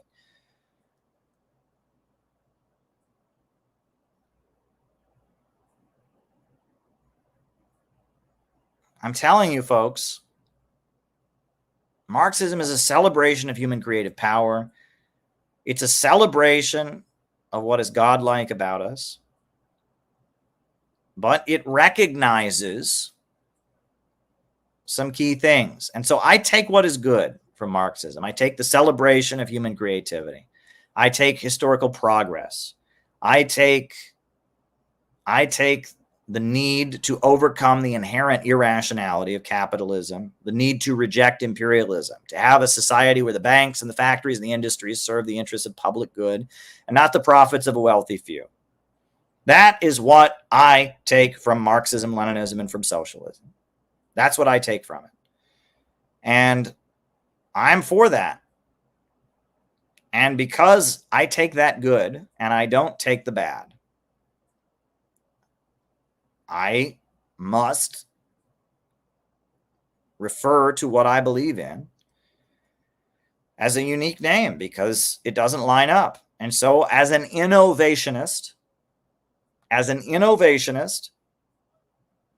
celebrator of human innovation, founder of the Center for Political Innovation, as someone who believes in God, as someone who is pro-humanity and pro-growth, as someone who rejects this dying imperialist system where profits come before people, as someone who calls for a rationally planned economy to unleash human creative power, to march us toward that ultimate goal of a world of vast abundance and the eradication of scarcity. I'm an innovationist. That's what the Communist Party of China believes. They are also innovationists. That's what the Islamic Republic of Iran believes. They are also innovationists. The party of Ahmadinejad was called the Alliance of Builders. That's what it was called. That's the name of his political party in Iran. Look it up. Right? Nicaragua, they call their system socialism, Christianity, and solidarity. Call it whatever you want. That is what we need. We need an economy that is organized to serve public good and not the profits of a wealthy few. We need to unleash human creative power so that we can rationally organize the economy to have long-term economic growth. And I see that in Marxism, but I also see it in Christianity. I also see it in Islam. I also see it in many different places. But that is my ideology. I am an optimist. I believe in growth. I believe in creativity. And I reject imperialism. And the main mechanism that imperialism uses to enforce itself now is wokeism, is the destructive dialectical mindset, the unleashing of vengeance and rage and punishment, the desire to tear people down, the libidinal and Oedipal drives. Right? Look, libidinal release. Look, if there was no libido, there would be no children in this world, right? Your sex drive is very important, right? If there was no libido, people wouldn't protect themselves. People need to be angry to protect themselves, to stick up for themselves, right? It's okay to have a libido. It's okay to be angry. It's okay to be horny, right? There's nothing wrong with libido. And the Oedipal drive, right? The drive of a son to rebel against his father, the drive of a daughter to rebel against her mother. That's also important, right? Because you have to go out on your own, right? You have to assert your independence as an adult, right? And that drive to, break out from your parents' domination and assert yourself as an adult that every teenager has, that is very much an important thing. So the libidinal impulses, the Oedipal impulses, they have their place. But there's another impulse that we all have, and it's called parental transference. It is the desire to connect with a parent figure that loves us, the desire to feel safe and protected by someone who cares about us and loves us unconditionally. That is an inherent drive as well, right? And all of these drives have their place. Children cannot survive without their parents. They need that parental connection. Just like eventually you'll need that Oedipal connection. Eventually you'll need that libido, right? These are all natural parts of the human mind. Sigmund Freud did a great job, laying out that they're there. What is wrong with our culture is that our culture has amped up the libidinal and Oedipal drive. And it has suppressed and squashed parental transference. Kamala Harris is nothing but libidinal and Oedipal feelings. She wants vengeance. She wants rage. She wants to tear it all down. She's angry. She wants to punish people. She hates her father. She is nothing but the libidinal and Oedipal drive. Whereas, if you look at the strengths of the Soviet Union and the strengths of China, the strengths of powerful socialist countries, the strengths of our two greatest presidents in American history, Abraham Lincoln and President Roosevelt, it was parental transference. They became the father of the country.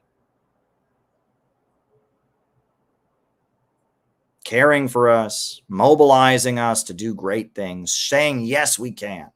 You know, you think about a dad who's teaching his son to ride a bike. And the son is really nervous and he has to let go and he has to let the son crash a little bit, but he has to say, yes, you can ride that bike, right? You think about, that's what Stalin did with his 5-year plans. He said, we're going to have 5-year economic plans. We're going to industrialize the country in 5 years. And they said that we can never do that. These plans are insane. And Stalin said, we'll do it in 4. We'll do it in 4 years. The 5-year plan in 4 years was the slogan. And they did it. Stalin pushed them to do what they didn't even know they were capable of doing. When I was in Iran, I heard the same thing about Khomeini. And I heard the same thing about Fidel Castro. And I heard the same thing about Kim Jong-un. Heard the same thing about Roosevelt. This country didn't think they could beat the Nazis. But Roosevelt said, yes, you can. The only thing we have to fear is fear itself. Right? A great leader who's pushing you to do better, who's saying to you, yes, you can do. You think you can't do it? You can. You think you can't do it. You think you're not capable. You don't have confidence. You can do it. You can do it. I believe in you and I'm going to push you. I'm going to challenge you. I'm going to give you goals that you might think are impossible and I'm going to help you make those goals. I am going to teach you to do things you didn't know you could do. That's what leadership is. Leaders are never satisfied. Leaders are never satisfied. They're always demanding more from us. They're always wanting us to do better. They're always assuring us that we can do better. They believe in us more than we believe in ourselves. That's what leadership is.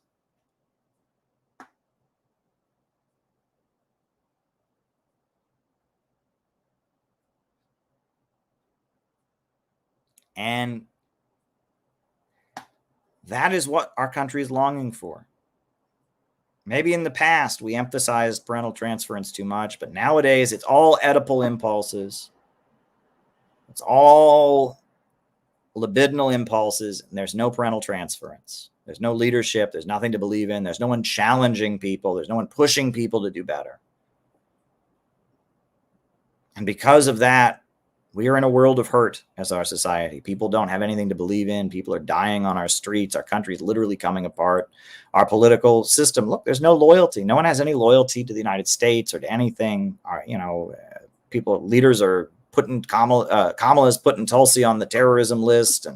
And I mean, there's no loyalty of any kind. There's no principle. Everyone's just in it for themselves. This is a problem. This is a big problem, and we need to correct it.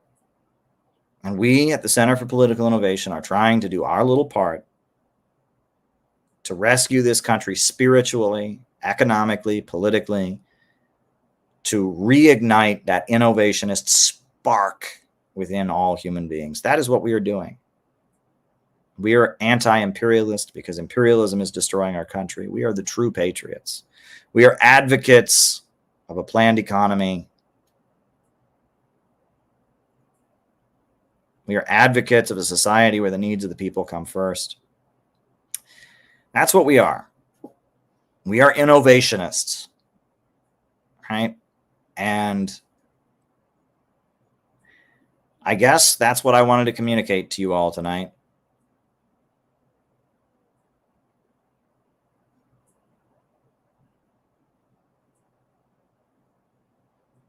So on that note, folks, names and locations, I will call you all out as I see you. Names and locations, who is with us tonight? Names and locations. Oh, you found the link for me. Very good. Maybe I can show that clip a little bit later. That's great. Thank you, Patrick. Names and locations, who is with us? Names and locations, who is with us? Oh, yeah, that was exactly the clip I was looking for. Thank you. Thank you very much. All right. Names and locations. Jenny in Cincinnati, Edward in Louisville, Ryan in Kansas City, Alex in Brazil, Carter in Minnesota, Ryan in Kansas City, JT24, Cletholar from Europe, Patch in Arizona, Richard Flagstaff in Arizona, Patrick in Maine, Holden from the Netherlands, Mariah from North Carolina, Raphael in Glasgow, First Amendment Detroit, Bob in Pacifica, New York, Ian Chester in England, Carolina Stanislava from Berlin in exile, Joe in Snow, Al in Sydney, Denver, Colorado, Quad Cities, Gavin, love ya. Charles Dominic Williams in Malta, right? Welcome. Right? Dustin Schlesinger in Ohio. Just got a text from Dan Niswander. He texted my phone. He's watching us as he walks in LA. Much appreciated. Paul Mudry in Canada. Welcome, Paul Mudry. Good to have you with us. Names and locations, folks. Names and locations. Sherry in Cape May. Welcome. Chicago, glad you came through with the books. Important we got to do. CPI are real innovationists. Yes, we are. We are so far ahead of people. It's a joke. And, don't want to forget Phil's petition. Phil is very dedicated. Phil is a very dedicated member of our organization, and he is very committed to his petition to end all sanctions related to healthcare, end healthcare-related sanctions. So if you can take a moment to go sign this petition about healthcare-related sanctions, hold on, just putting the link in the chat here. There we go. Go ahead and sign the petition right now. Ellie in Chicago. Sign the petition. There we go. Dropping it in the other chat as well. Very important petition. Go and sign it to support healthcare, end sanctions on healthcare. Very important initiative. Right? We need people to take that initiative. And Phil is great. Phil is headed to Chicago to help our volunteers get books out. Ellie is in Chicago. She's doing great work. They're having a Chicago Midwest meeting tomorrow. And Neil Fraser in Hong Kong. Oh boy, folks. Oh boy. So let me show you the clip of Gennady Zyuganov talking about his Christian faith, because this is really important, right? Right? This is the leader of the Communist Party of the Russian Federation.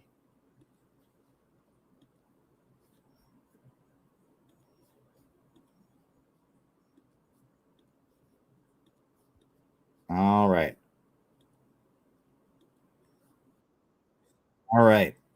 Here we go. This is all right.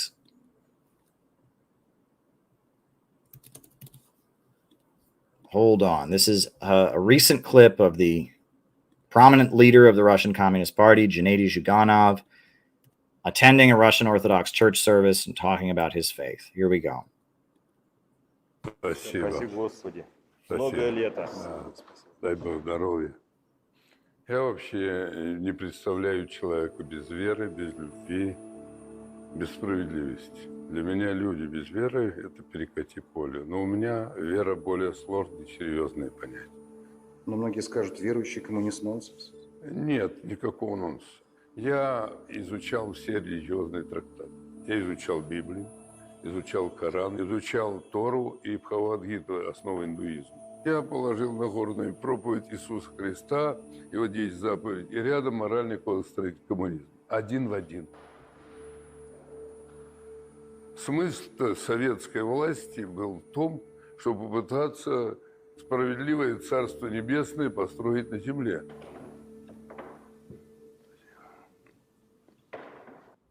I'll just read to you out loud. I'll put it on mute, and then I'll just read to you what he says here.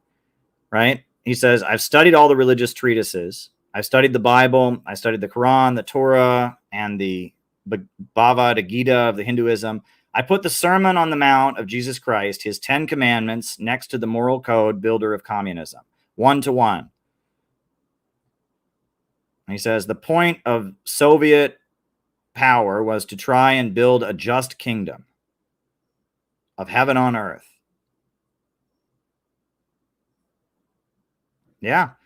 Yeah. And there he is, I tell people the global communist movement has gotten past the destructive part of communism. And that clip of Kamala Harris, I'm not going to show it tonight because I've shown it on this channel about 1 million times. That's the point I'm making about Kamala Harris. She represents the satanic part of communism, right?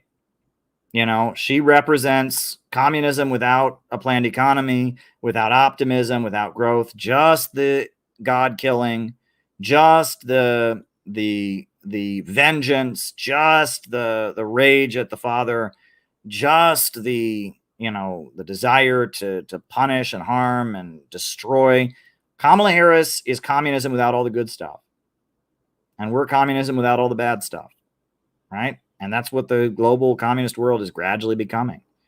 So that's the thesis upon which I have spent my time organizing. And the whole point is to build. The whole point is to build an organization. We have people that are really dedicated to what we do. And we, as an organization, can carry out operations like what we're doing at the DNC, right? With a real organization, you can carry out real operations. All right, so now I'm going to start answering people's super chat questions. I don't see any Rumble rants, so I'm going to start answering super chats. So would you mention how Kamala would ethnocide the Palestinians? Trump may or may not support genocide, but Kamala is fully in. Well, it's interesting. They're trying to make it sound like the opposite. Kamala Harris shouted at some protesters that she's going to make a deal.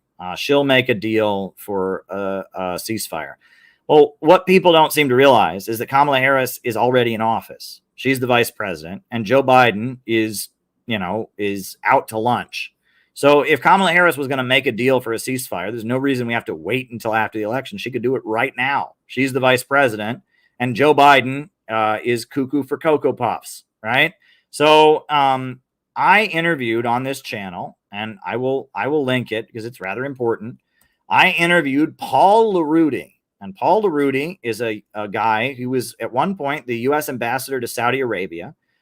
He's a longtime friend of mine who I met through doing Syria solidarity work. And I did an interview with him in 2020 about Kamala Harris and the Israel lobby, right? Kamala Harris and the Israel lobby. Kamala Harris is an Israeli creation, right? They created her. And the idea that she is somehow opposed to what Israel is doing or going to stop Israel is just malarkey, right? That is the Democrats desperately trying to get the Muslim vote. That is all that is. You can go and watch it. Paul LaRudy tells you he's been following Kamala Harris. He lives in the Bay Area. He's one of the most respected Palestine activists. Paul LaRudy. And he, for years in the 90s, he was going to Kamala's office. She didn't want to hear anything about Palestine. And she went to Israel, and her career as a national politician took off as soon as she went to Israel. She is an Israeli creation. She is an Israeli politician. She is a Zionist, right? Donald Trump is talking a big game like he's a Zionist. But we also know that Donald Trump said right after January 6th that the Israelis had betrayed him, that he was the best friend Israel ever had. He moved the U.S. embassy to Jerusalem. He was the best friend that Israel ever had, and they betrayed him. And there's a book by Donald Trump. He wrote The Art of the Deal. But I would encourage you to read The Art of the Comeback. The Art of the Comeback. And honestly, I don't agree with what Donald Trump wrote in The Art of the Comeback. I'll be honest with you all. Right? As a Christian, I believe in forgiveness, right? I don't believe in vengeance. I really don't, right? It's tempting sometimes, but Kamala Harris believes in vengeance. I don't, right? I believe in forgiveness. And Donald Trump, though, if you read The Art of the Comeback, one thing he says is that when you fail, when you fall, you know who betrayed you, and you keep track of who betrayed you. and you get payback as soon as you're back. That's what Donald Trump said in Art of the Comeback. So think about that. He said very loudly after January 6th, after he left office,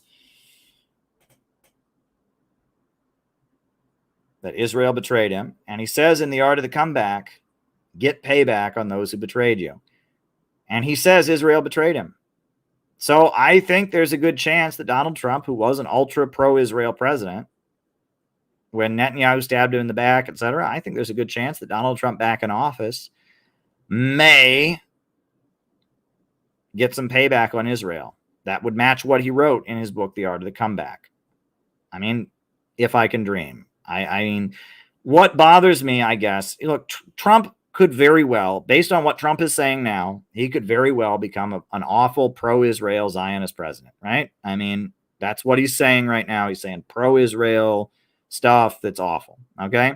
So if you just go by what he says, that's the case. But there's a chance that he wouldn't, number one. And with Kamala, she's lying. The Democrats are not going to get the Muslim vote this time. They're not. Muslims are not going to go vote for the Democrats this time around. And so the Democrats are desperate to get it back. But Kamala Harris is already in office. She could make the Israelis sign a deal. She could stop the flow of weapons. She's not doing that. She's not doing that. Are you kidding? It's an election year, right? She doesn't want the Israel lobby that's taking credit for winning primaries and removing members of Congress. She doesn't want them to, move against her. So I'm just telling you, right? Right now they're trying to make it sound like Kamala is the pro-Palestine candidate, and she is not. All right. I have to go for our fortnightly online study of Out of the Movement to the Masses. Can you believe this, right? This book, Out of the Movement to the Masses, that I wrote, is all about anti-imperialist organizing in America, in the United States. But there are people that are part of our CPI community that are so inspired by it in Australia that they have started a reading group of this book. That is so awesome. And David Fox made a great morning message the other day. It was really, really tremendous. And it was really great about being a union organizer. And it was really tremendous. And, there's a lot of Australians who are so inspired by this book that's about a whole nother country that they're reading it in Australia. That's wild. What we're doing here is amazing. It is utterly amazing what we are doing here, right? And look, the fact that there are so many people that are so determined, that are just convinced the only way that they can win is by hurting us. I mean, there's a reason for that, because we're pretty damn good. And we keep doing things. We keep just doing amazing things. The Kamala Harris book that they banned and now has sold 2,000 copies. Like, how many amazing things do we do, right? We just do CPI. We do so many amazing things, right? We're confronting Sawing Wind. We're leading the U.S. delegation to the World Youth Festival. We're talking to Putin in Russia. We're building anti-imperialist rallies. I'm flying to the other side of the country to give a speech about North Korea. We're distributing pamphlets to the Libertarian Convention. We're doing amazing things. It is utterly amazing what we do as CPI. Nobody comes close to what we do. Seriously, right? I mean, what is it? It's like, some of these communist groups, they have a Black Lives Matter rally once a year or something, right? They sell a bunch of newspapers. Like, we are light years ahead of these people. And the saddest thing, we want other people to succeed. You join CPI, we will beg you to write articles. We'll beg you to give speeches. We'll put you on the platform. Can you please speak? But people, they just can't get over their jealousy. Jealousy, let me just put it this way, right? First of all, right? Communism is not about jealousy. I want to get this out of my system, right? Because communism is not about jealousy. It is not. We're not sitting there going, oh, some people have more money than everybody else. That's no fair. Look, that's a toxic way of being. So that's the first thing, right? Let's just throw that out there, right? And I mean, we are not promoting jealousy. We want a rationally organized economy so that everyone can be wealthy. We don't want to abolish billionaires. We want everyone to be a billionaire, right? We don't think wealth is bad. We are not envious, etc.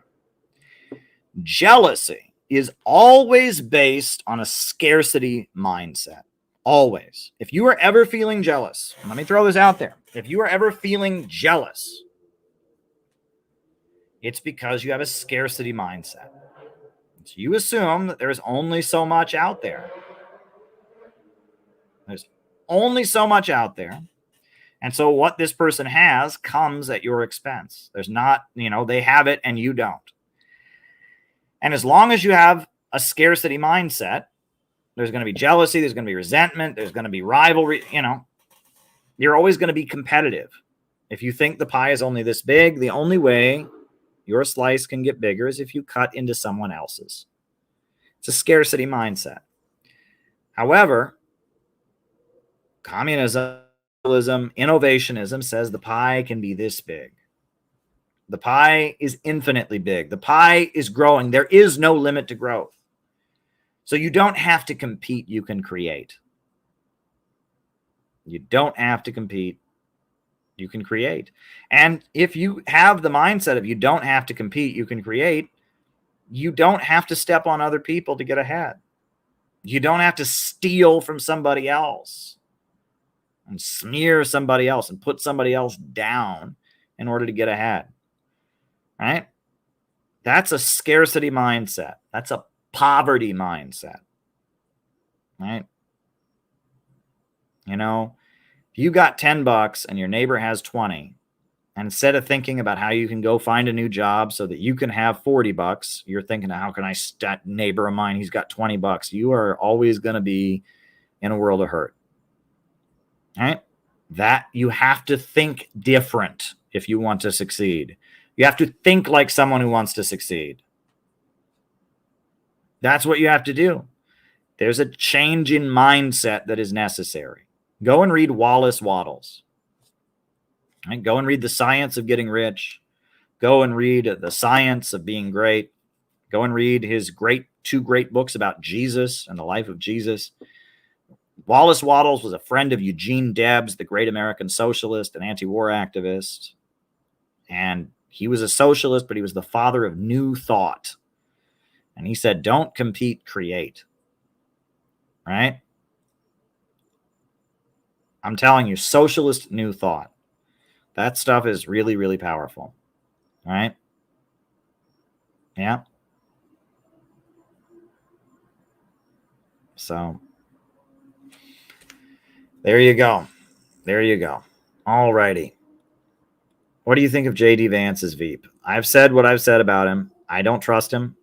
He's mainstream approved. He's Ivy League. I appreciate that he acknowledges poor white people and draws attention to them, but I've heard that his hillbilly elegy is a kind of like welfare Cadillac mother kind of thing. I mean, I've heard it's got, it kind of puts down poor people, but he at least acknowledges that low-income white people exist.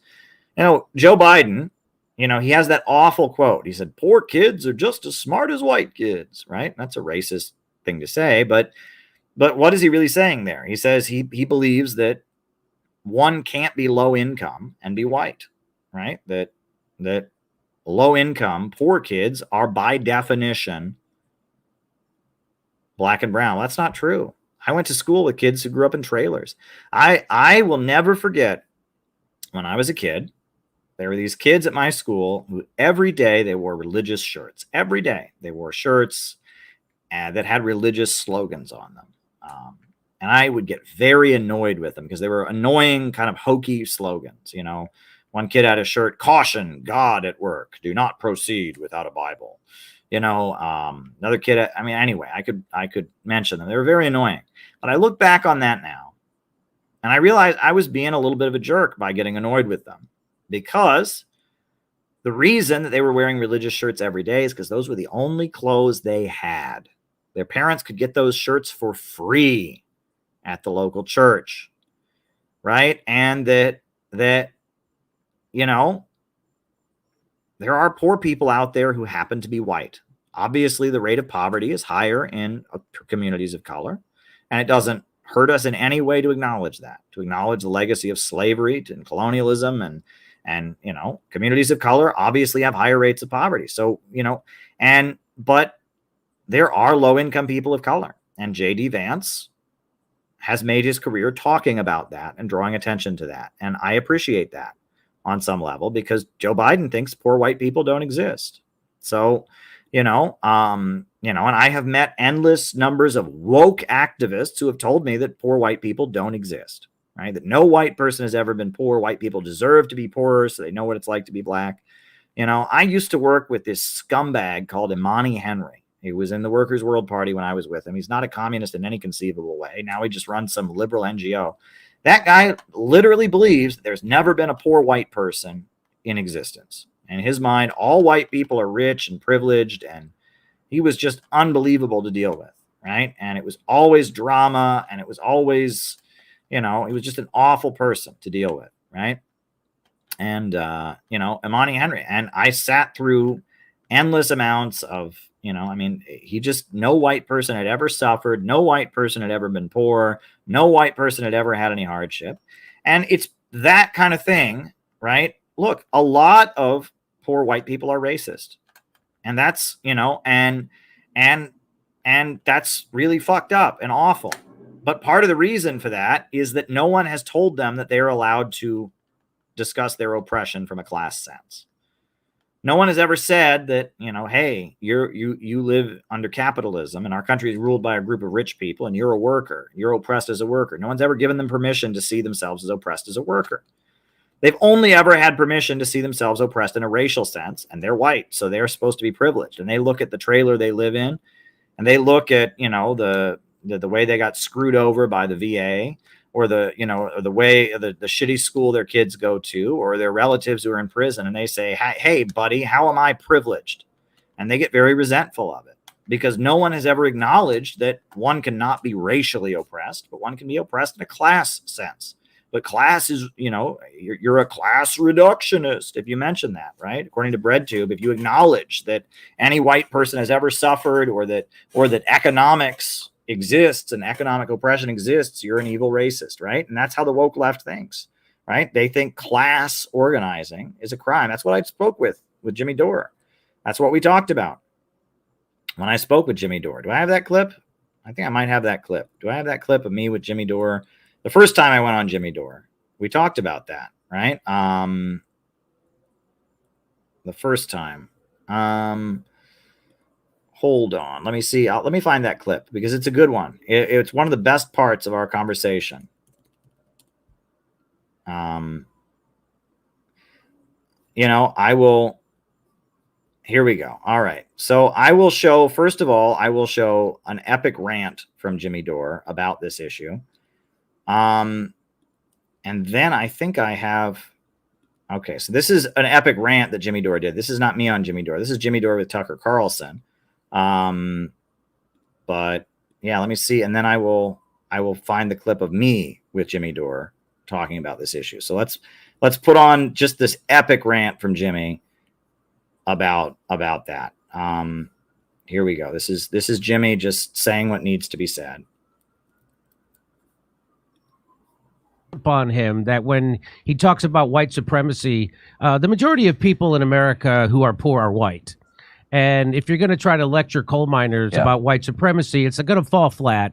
And if he's out there being a black activist, he could talk about white supremacy. But if you're trying to run for president and actually oppose the establishment, the last thing you should do is try to lead with trans issues or LGBTQ, or because you know what? If you get a living wage for everybody, that helps everybody, especially trans and LGBTQ, black and white. If you get health care for everybody, that helps everybody, meaning black and white. So if you start to, what the establishment wants people like Cornel West to do is to keep talking about white supremacy, to keep talking about trans issues, to keep talking about LGBTQ as if they're an oppressed minority like they were in the 90s when I started comedy. Back then, they couldn't get married. They could get fired from their job. They couldn't get housing. That's all over. They have and so to keep pretending like we're living 30 years ago is exactly what the establishment wants to do. And by the way, all this talk about trans issues and talk about white, this doesn't come from the grassroots up. This comes directly from BlackRock and Larry Fink. This comes from Vanguard. This is so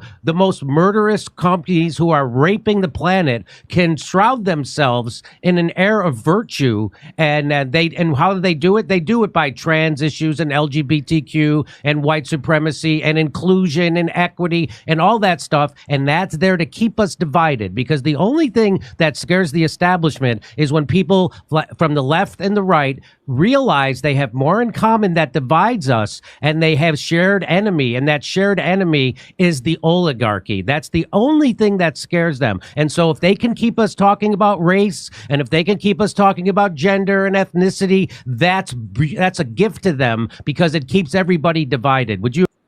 Yeah, that's Jimmy.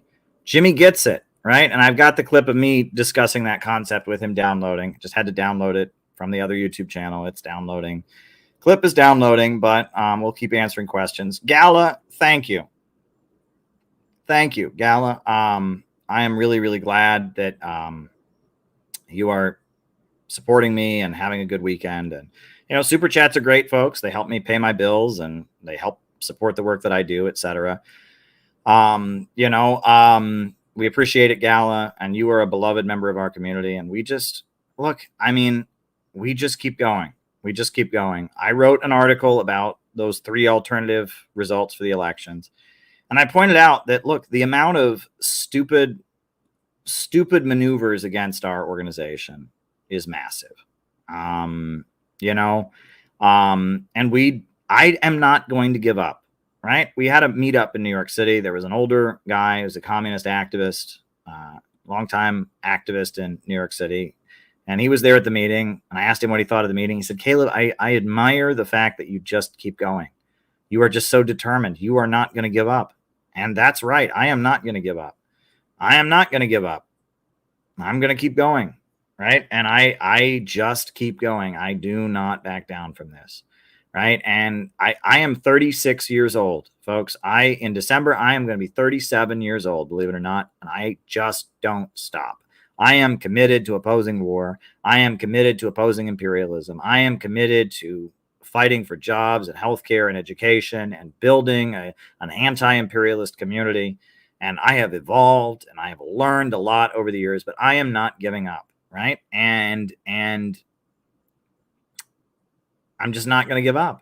And I really, it blows my mind. The people that attack me relentlessly, usually who claim at least to have the same idea as me, I think they are convinced that if they just attack me enough, I'm going to go away. I'm going to stop.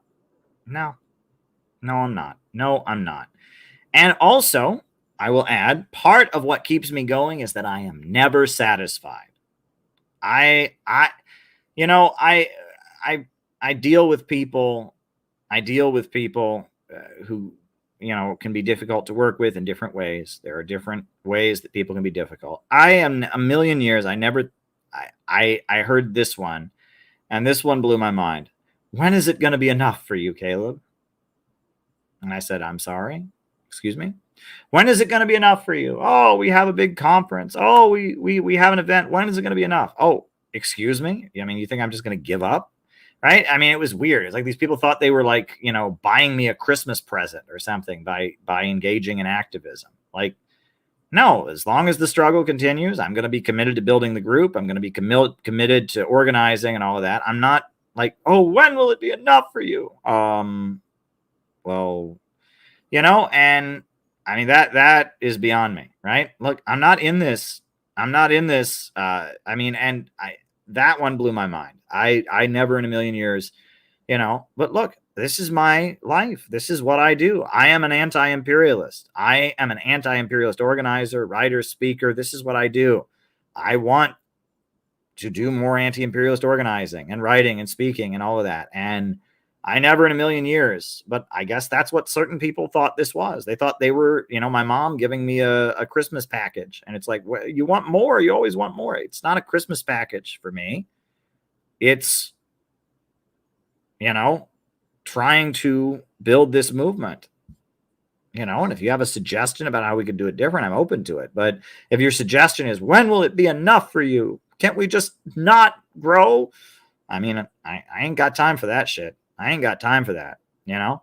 I mean, and somebody who that's their criticism. Oh, you just want the group to grow so much. I mean, what the fuck are you doing? Like, you know, I mean, I've heard a lot of them in my day. That one was a first for me. I've heard some weird ones. You know, but yeah, right. Can you just pause and wait? No. I have to try and wreck the whole group first. I have to attack everybody because I'm tired. I have to cause problems for everyone else to let them know that I'm angry. You know, real mature, right? A lot of people are damaged, right? Myself too, right? I have my damage, right? And I am very open about that. I don't claim to be God. I don't claim to be infallible. I don't claim to have never made any mistakes. That's what I don't get from people too, right? People desperately want me to be, oh, you know, Caleb, you think you're so great. No, I admit that I have problems. You know, I admit that I do bad. I've made poor judgments in my life, but I will say this. There are no setbacks. There are only adjustments. As long as you're learning, it's not a setback. It's an adjustment, right? As long as you learn from your mistakes, as long as you learn from different situations, it's not a setback, it's an adjustment, right? And that's the way you've got to view things. That you don't move backwards, you just advance. You just adjust, that you're moving toward a higher plane, right? You know, and yeah, I mean, and right? If I can't be the dictator of the group, I'll hurt the group. Pretty much. Yeah, I mean, and it's sad. Anyway, here I am talking about class unity. The first time I went on Jimmy Dore, this was a couple years back, I went on Jimmy Dore and we talked about class unity. Working people to realize their own economic interests. And they have a word for that, right? If you want to raise the minimum wage or if you want Medicare for all, you're a class reductionist. That's their term. What? You know? Immediately they scream class reduction. What does that mean? I don't know what it means, but if you want to fight for economic justice, you're a bad person. You're a class reductionist. And they have all kinds of lists of accusatory names they throw at people. And one of them is if you believe in economic justice, if you raise economic issues, you don't focus on the culture war, you're a class reductionist.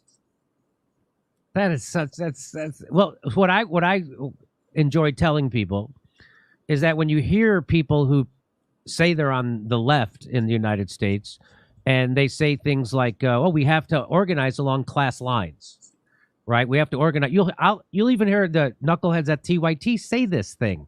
We have to organize along class lines. They have no idea what that means. And if they do, they're just blatantly lying because they do not mean what organizing along class lines means is that you organized with people in the same class, meaning whatever political stripe they come from, meaning if they're a libertarian or a socialist or a Republican or a boogaloo boy or a socialist or a communist, all those people have to come together. That's called, so it's just like when you organize in a union. I've been in unions my whole life. The way you don't organize a union is you don't go to the shop floor and go, who here's a boogaloo boy? You're out. Who here's a Proud Boy? You're out. Who's here as a libertarian gun nut? You're out. Who here's a Trump voter? You're out. Okay, who's left? Now we're going to organize against the man with you people. That's not how organizing works. It's only powerful when you get people who totally disagree with each other to agree on something. And that's when change really happens. Like when we had the Medicare for All march this summer, people were complaining that there's some right-wingers on stage. That's because Medicare for All means Medicare for all. And that's when you can actually pressure government, when you have people from all different stripes of politics combined and converging on one idea. That's how you make something happen, which is why the Black Panthers teamed up with the KKK in Las Vegas to get their welfare checks back. That's why they killed Fred Hampton. Why did they kill Fred Hampton? Because he was organizing black people? No, because Fred Hampton was organizing Southern racist whites with black people in Chicago, and they were realizing they had more in common than they had separate and different, and that's when they killed Fred Hampton. So that's the thing that they can have, and that's what people who say we have to organize along class lines, when you hear somebody at the Young Turks say we have to organize, they don't mean it for a second. They hate people who are in the different political party than they are and in the same class. They hate those people, and in fact, their business model is built on clickbait, hating those people. So I'll just, would you like to comment on that? Well, sure. And, you know, the biggest cure in U.S. history for racism has always been the picket line. When black workers and white workers see they have a common economic interest, this breaks down the divisions. It was the CIO and in their effort to spread unions, it was that broke down the racial divisions. When the Communist Party in the 1930s was going into the auto plants and the steel mills, often they would break down historical divisions among workers and build multiracial unions. You hear about in the South when the sharecroppers were organizing, how William Z. Foster and Gus Hall would go to a town and give a speech, and how the white workers would rip up their Ku Klux Klan cards and say, my enemy isn't the black people, my enemy is the plantation owners and the capitalists and the big bankers. That is how you overcome racism, is getting people to see they have something in common, bringing people together. It's through those kinds of struggles that you can break down inequality and that people can see that they have more in common. And by creating artificial divisions ahead of time and discouraging economic struggle, you're setting the stage for the opposite. You're setting the stage for basically whipsawing the population. There's an old device they call a whipsaw, right? And it's like a two-man saw. And when one guy's pushing, the other guy's pulling. And when one guy's pulling, the other guy's pushing. That's kind of what they're doing right now in the United States. They want one section of the population to think that they can only gain at the expense of another section of the population. And then they go to the other section and say, oh, you can only gain at the expense of the other one. And you've got working people all throughout the United States pushing and pulling on each other in a culture war. And we're all getting poorer. And their agenda of creating a low-wage police state marches ahead. And we got to have class solidarity. We got to go against it. Fred Hampton is a great example of that kind of work. Low-wage police state. That is exactly what they're pushing for. Well, anyway, great work on this. BreadTube Serves Imperialism, Examining the New Brand of Internet Pseudo-Socialism by Caleb Maupin. It's available at Amazon. All right. Yeah, that was my first appearance with Jimmy Dore. That was part of a highlight of our appearance. But anyway, did commie orgs believe in Obama in 2008? Yes, they did. And I mean, I'll tell that story, Carter. It's an embarrassing story, but I'll tell it. I mean, first of all, Communist Party USA, I mean, they just completely supported Obama. From what I understand, the painting of Obama, like it was like a photo of Obama, but they adjusted it with the coloring, was actually from a YCL member. A member of the Young Communist League became like the graphic designer who did one of the like famous t-shirt images of Obama. And the CPUSA, they went all in for Barack Obama, which isn't surprising. And what was weird is right after Obama won, the CPUSA was suddenly visible. You would see literature tables for them, and they would be handing out their stuff. It was like they thought, oh, now it's safe to exist again. The Communist Party was always very secretive and in hiding, but right after Barack Obama won, they had like a public event in Cleveland at a union hall that I went to, where Rick Nagin, the leader of the Communist Party of Cleveland, gave an award to like a woman who campaigned for Obama. And I don't know. But I was in the Workers' World Party, and we endorsed Cynthia McKinney, the Green Party candidate, in 2008.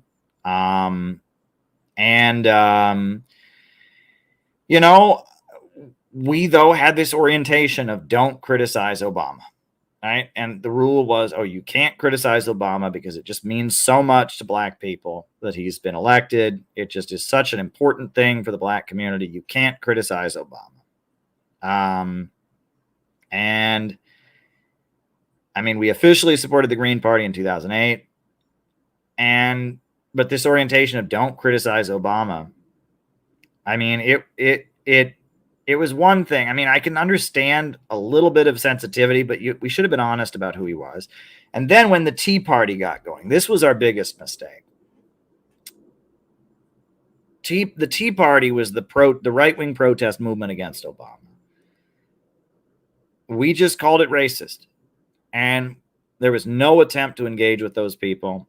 There was no attempt to, you know, I mean, it was just, they were the enemy from the beginning. And it was, you know, it was, you know, and I wanted to argue the Ron Paul stuff got going, and libertarianism was big among people that opposed Obama, thought he was a socialist. And there was no desire to educate those people about socialism and anti-imperialism.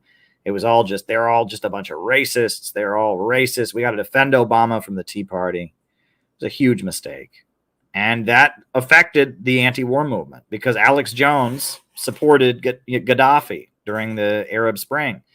And because Obama, you know, was the president, you know, most communist groups didn't oppose the bombing of Libya.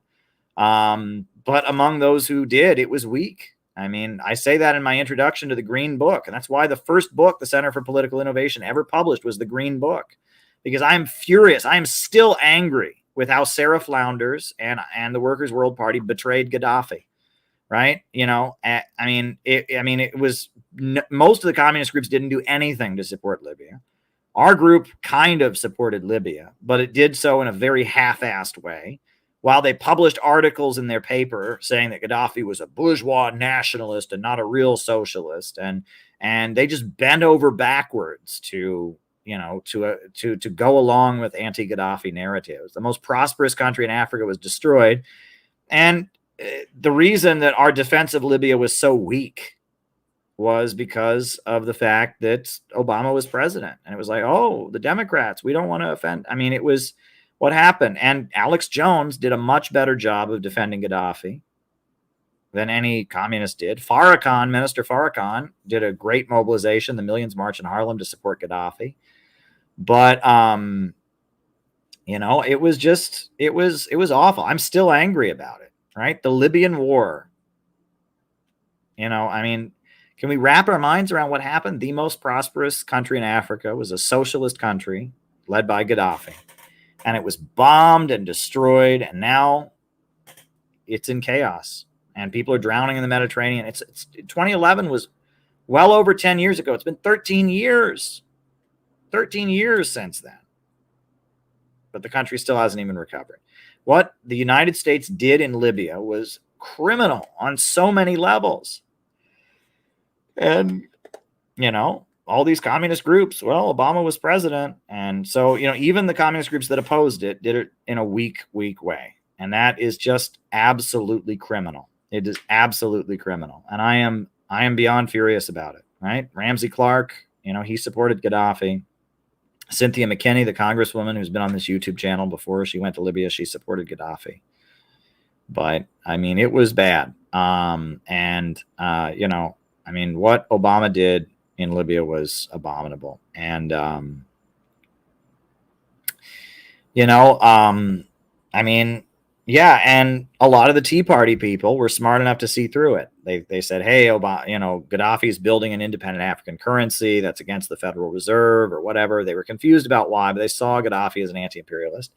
And the left was dominated by people who were pro-imperialist because they thought imperialism was spreading woke LGBT values everywhere. Right. And that was a pretty meaningful moment for me. I studied the life of Gaddafi.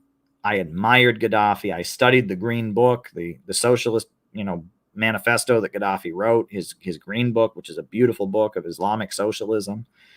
You know, and I supported Gaddafi. Right. And it, you know, it's beyond me. You know, you can go back. I published a couple years ago because I wanted to preserve it. I don't know what's going to happen. I published a book that was all the articles I wrote when I was in the Workers' World Party. Right. And I wanted to preserve the writings because I didn't know they may take them down from the website. And a lot of them are hard to find even in Google searches. I mean, you know, who knows? I just don't, who knows what could happen. Right. So I, in order to preserve them, I wrote this, I compiled them into a book. Right. And it's called Capitalism Must Be Destroyed: The Early Writings of Caleb Maupin from 2007 to 2015. Right. And I just, you know, not that many people have bought it, and that's fine. I mean, it's whatever. But I put this book together. It's a long book of all the articles I wrote when I was in the Workers' World Party, all of them. You know, and I wanted to save them because I wanted people to see where I came from. I have been doing this a long time. And when I was living in Cleveland and when I was living in New York during the Occupy Wall Street and the Libyan War and all of that, I wrote a number of articles. So I compiled them all into this book, you know, and I published it, you know, articles that I wrote for the Workers' World newspaper and such. And, you know, they're there. And it's out there. It's on Amazon. You can buy the book. And, you know, I'm glad I wrote it. I put it out there because I want it to be out there. I want it to be on record because, again, I have faced so many attacks, but I've been doing this a really long time. But all over the internet, it was said, "Oh, he's just a Nazi pretending to be a communist." My communist credentials are a mile long, right? I was going to court with police brutality victims in Cleveland. I was profiled in Cleveland Scene magazine in 2010 as the communist next door. I've been doing this so long. And it's like, you know, all these YouTube videos would have you believe I just walked out of nowhere. I'm secretly a Republican pretending to be a communist. I have got communist credentials like you wouldn't believe, right? So I put this book. Yes, I did record a cop. I recorded an act of police brutality at Collinwood High School, right? You know, and I went to court. A victim got acquitted because of me. Right. And, you know, it's like it's beyond me. Right. But none of that, you know, counts for anything. I'm just an evil white supremacist, or I'm an evil this, or I'm cringe, or I'm what, you know, there's always some reason that, you know, the social media assholes have always got to just decide, oh, Caleb doesn't count. Caleb's bad. It's